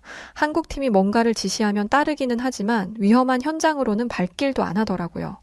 한국팀은 위험을 무릅쓰고 계속해서 깊숙이 들어갔습니다. 일본이 이쪽으로 특화되어 있다고 생각해 왔는데 정말 무능력한 모습 그 자체였습니다. 그러나 한국팀은 전기가 흐르는 물속을 헤엄치며 전기가 차단되었는지 가스 누출이 이루어지고 있는지 순식간에 파악했고 완벽한 팀워크를 보여주었어요. 그리고 그 모습을 보면서 일본 팀의 팀장은 얼이 빠진 듯 했습니다. 이쪽으로 잔뼈가 굵은 사람이었는데 자신의 한계와 무능력함을 느낀 듯 했죠. 지금 무슨 생각하세요? 부끄럽습니다. 솔직히 한국팀이 왔을 때 이것만큼은 한국도 힘들 거라고 생각했어요. 일본의 다른 팀들에게 지원 요청을 할 생각이었죠. 그런데 한국은 이것마저도 능숙하게 해내네요. 한국인들의 위기대처 능력을 따라갈 사람은 절대 없어 보입니다. 이 말이 끝나자마자 중국인들이 1명, 2명 나오기 시작했어요. 그런데 이들은 뻔뻔함 그 자체였습니다. 지금 생각해보면 이번에 일본 남부 주민들이 보여준 행동과 똑같네요. 야, 여기는 비가 오면 지하에 물이 차단되게 하는 것도 없어? 물이 차는 바람에 내 폰이 망가졌잖아. 내 구찌 신발도 못 쓰게 됐어. 이 루이비통 가방 좀 봐. 여러분 죄송합니다. 심한 말 좀 할게요. 이게 무슨 개소리죠? 가지 말라는데 간 사람이 누군데 남 탓을 하느냐 말입니다. 중국인들은 자신이 누군지 아냐며 고전적인 갑질을 시작했습니다. 그런데 한국 구조팀은 눈 하나 깜짝하지 않았습니다. 마치 이런 일을 자주 겪은 사람들처럼 말이죠. 저희에게는 여러분이 안전하다는 사실이 가장 중요합니다. 정확히 이 한 문장을 남기고 돌아서서 가더라고요. 그 뒷모습이 얼마나 든든한지 감정에 휘둘리면 구조를 할 수 없습니다. 재난 상황에 처하면 인간은 그 누구보다 이기적으로 변하거든요. 그 추악한 인간성을 보고도 평정심을 찾는 건 정말 어려운데 저조차도 화가 나는 걸 참고 넘길 수 있다니 너무나 성숙하고 멋진 모습이었습니다. 그런데 속상한 마음도 들었어요. 한국인들은 맞서 싸우지도 않고 화를 내지도 않았잖아요. 심지어 구조에 적극적으로 굴지 않는 일본 구조대원들에게 짜증 한 번 내지 않았습니다. 중국인들의 이기적인 행동만 아니었다면 한국 구조대원들이 이런 위험을 감수할 이유는 없었을 거예요. 그리고 일본 구조대원들이 적극적으로 움직여줬다면 모든 일을 한국 구조대원이 맡지 않아도 되겠죠. 구조대 일이 얼마나 힘든데 무거운 짐을 함께 들어도 모자랄 판에 아무 도움되지 않으면 화가 날 법하잖아요. 그러나 그들은 시종일관 차분하고 이성적이고 성숙한 모습을 보여주었습니다. 저는 이 모습을 보면서 과거에 경험했던 김씨 아저씨와의 일을 떠올리게 되었어요. 이 일을 설명하기 위해서는 아주 먼 과거로 넘어가야 합니다. 당시 저는 중학생이었는데요. 지금처럼 거대한 폭풍은 아니었지만 꽤 심각한 폭풍이 있었습니다. 그리고 저는 당시 남부 지역에서 살고 있었죠. 제가 있던 곳의 모습은 마치 폭격을 맞은 듯 했어요. 게다가 그 지역 대부분의 사람들이 어부로 삼는 장어 양식장은 물에 잠겨버렸습니다. 당시 구조대책본부는 반복해서 경고를 하는 중이었어요. 대피 장소를 알려주는 건가 했는데 아니더라고요. 절대 바다로 나가지 마십시오. 아직 위험합니다. 본부장의 목소리가 확성기를 통해 울려 퍼졌어요. 반복합니다. 어떤 이유로도 출항을 금지합니다. 이게 무슨 말인가 싶었습니다. 여전히 바람이 불고 파도가 매서운데 배를 타는 미친 사람이 어디 있겠어요? 그런데 그 미친 인간들이 저희 동네에 있더라고요. 왜냐하면 바람이 살짝 약해진 틈을 타서 두 척의 소형 어선이 구조대책본부의 눈을 피해 몰래 출항했기 때문이었죠. 아니나 다를까 얼마 지나지 않아 무전기에서 비명소리가 들려왔어요. 구조대책본부에 계신 아버지에게 속옷을 챙겨드리러 갔다가 그 무전을 들었는데 정말 깜짝 놀랐습니다. 살려주세요. 배가 뒤집혔어요. 아버지는 즉시 구조선을 타고 출발했습니다. 두 척의 배에 타고 있던 어민들은 무사히 구출했지만 이들을 구조하는 과정에서 한 사람이 배에서 미끄러지며 배에서 떨어지고 말았습니다. 파도가 거센 상황에서 구조하기란 결코 쉬운 일이 아니었고 그 사람은 어느새 바다 밑으로 가라앉고 말았어요. 다른 일을 위해 목숨 바쳐 구조를 하던 일을 잃었으니 저희의 분위기는 장례식장 그 자체였습니다. 이 사고는 자연재해가 아니라 사람의 잘못된 판단으로 인해 생긴 인재였기에 분위기가 더욱 가라앉았습니다. 지금과 같이 거센 바다를 뚫고 수색을 할 수도 없는 노릇이고 직설적으로 말하자면 살아있는지 그 사실조차도 확신할 수 없었어요.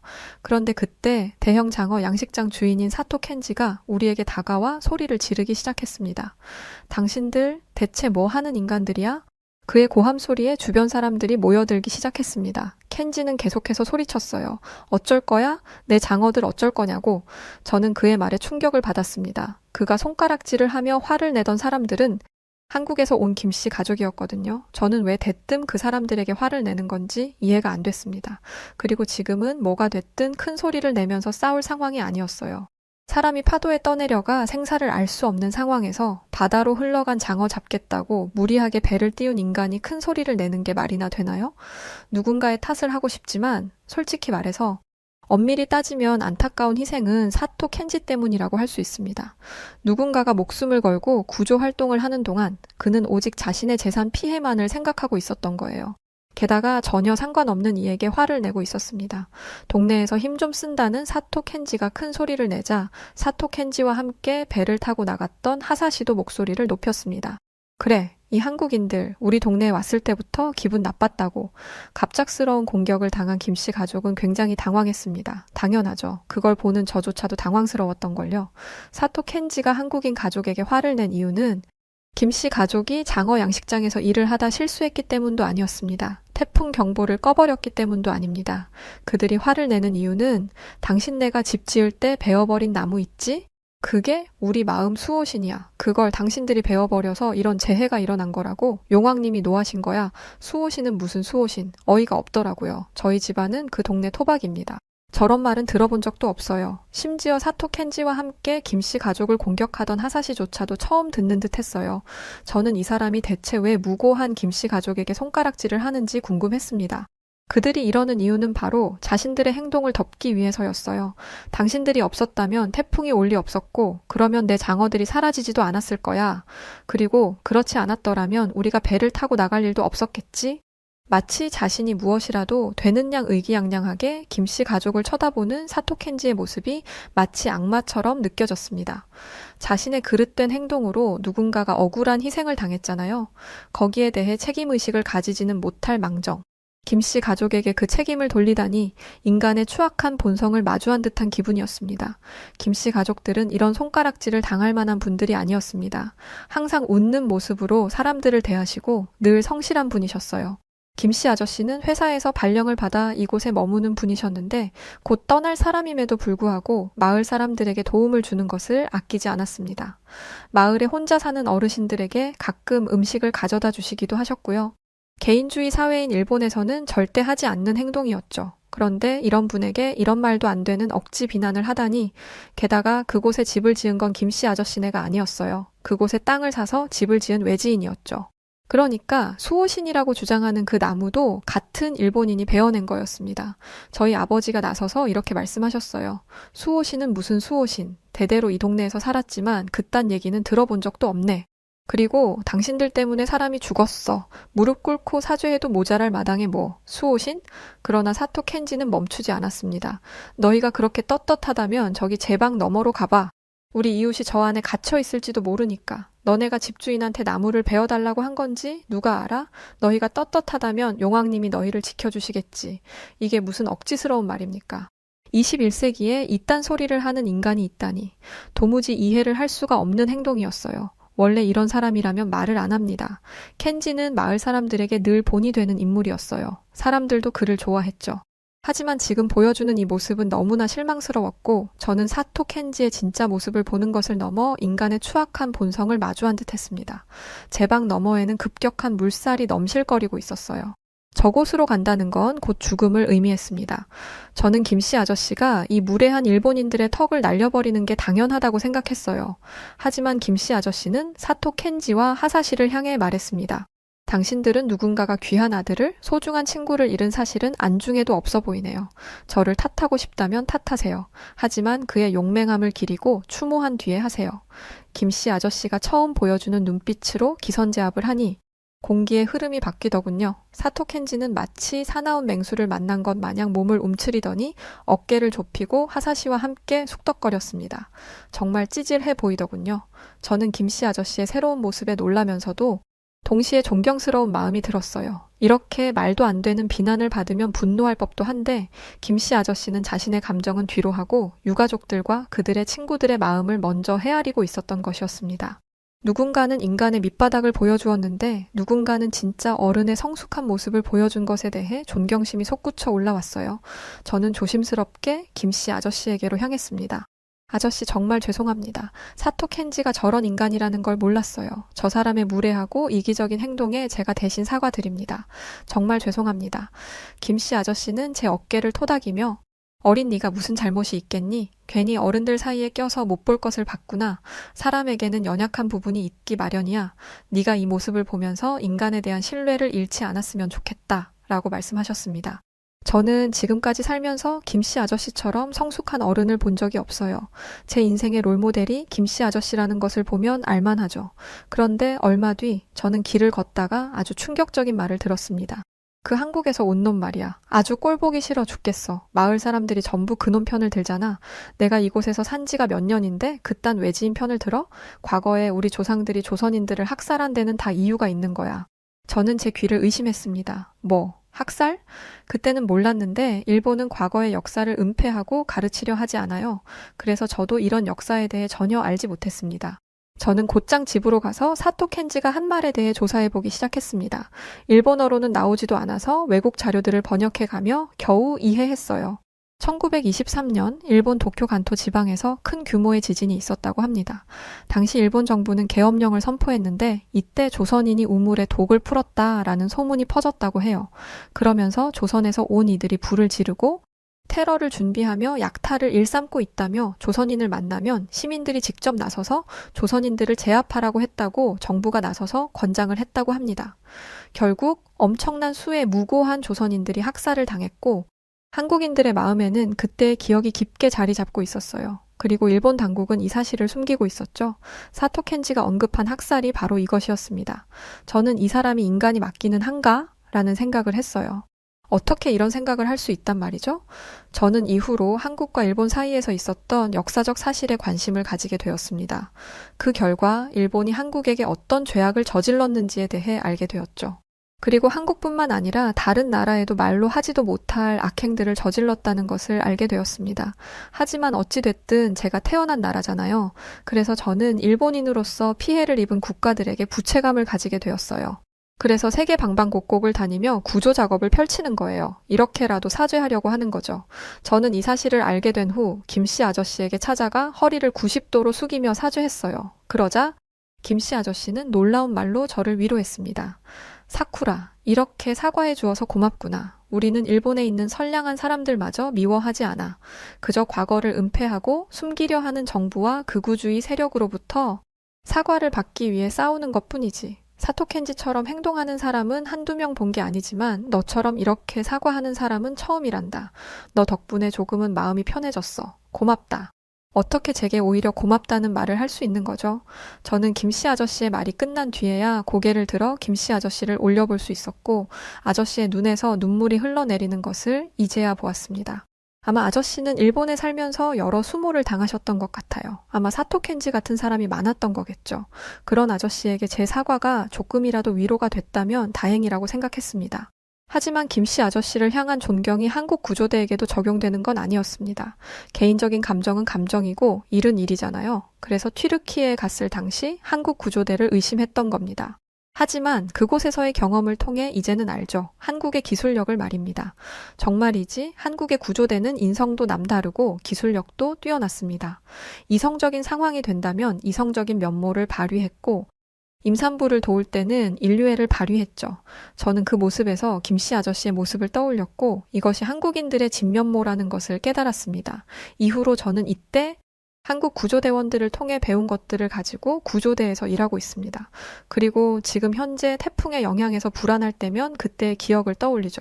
모두가 포기한 상황에서 포기하지 않고 돌파구를 찾아냈던 한국의 구조대원처럼 말입니다. 저는 부디 일본 구조대원들과 시민들이 한국 구조대에게 겸손하게 도움을 요청했으면 좋겠어요. 한국 구조대의 기술력과 태도를 배우는 것만이 일본이 성장할 수 있는 발판이라는 것을 깨닫기를 바랄 뿐입니다. 그리고 한국에 계신 여러분, 여러분들에게 지난 과거에 대해 진심으로 사과드립니다. 보잘것없는 제 사과뿐이지만 그럼에도 죄송합니다. 자, 오늘 사연 여기까지인데요. 참 충격적이란 생각이 드네요. 일본인 국적을 가지고 자신의 국가를 이렇게 폭로하듯 솔직하게 이야기할 수 있는 용기를 내는 게 쉽지 않은 일인데 고맙습니다. 네, 오늘 사연 어떻게 들으셨나요? 한국인 구조대원분들 정말 멋지신 분들이죠. 늘 자랑스럽고 언제나 감사한 마음을 가지고 있습니다. 여하튼 영상 끝까지 시청해주신 우리 구독자분들 모두 감사드리고요. 저는 더 좋은 영상으로 다시 찾아뵙겠습니다. 요즘 날이 부쩍 차가워졌어요. 늘 건강 조심하시고 알차고 즐거운 하루 되세요. 그럼 여우튜브 송은지였습니다. 고맙습니다. 그리고 늘 사랑합니다. 당신만의 유튜브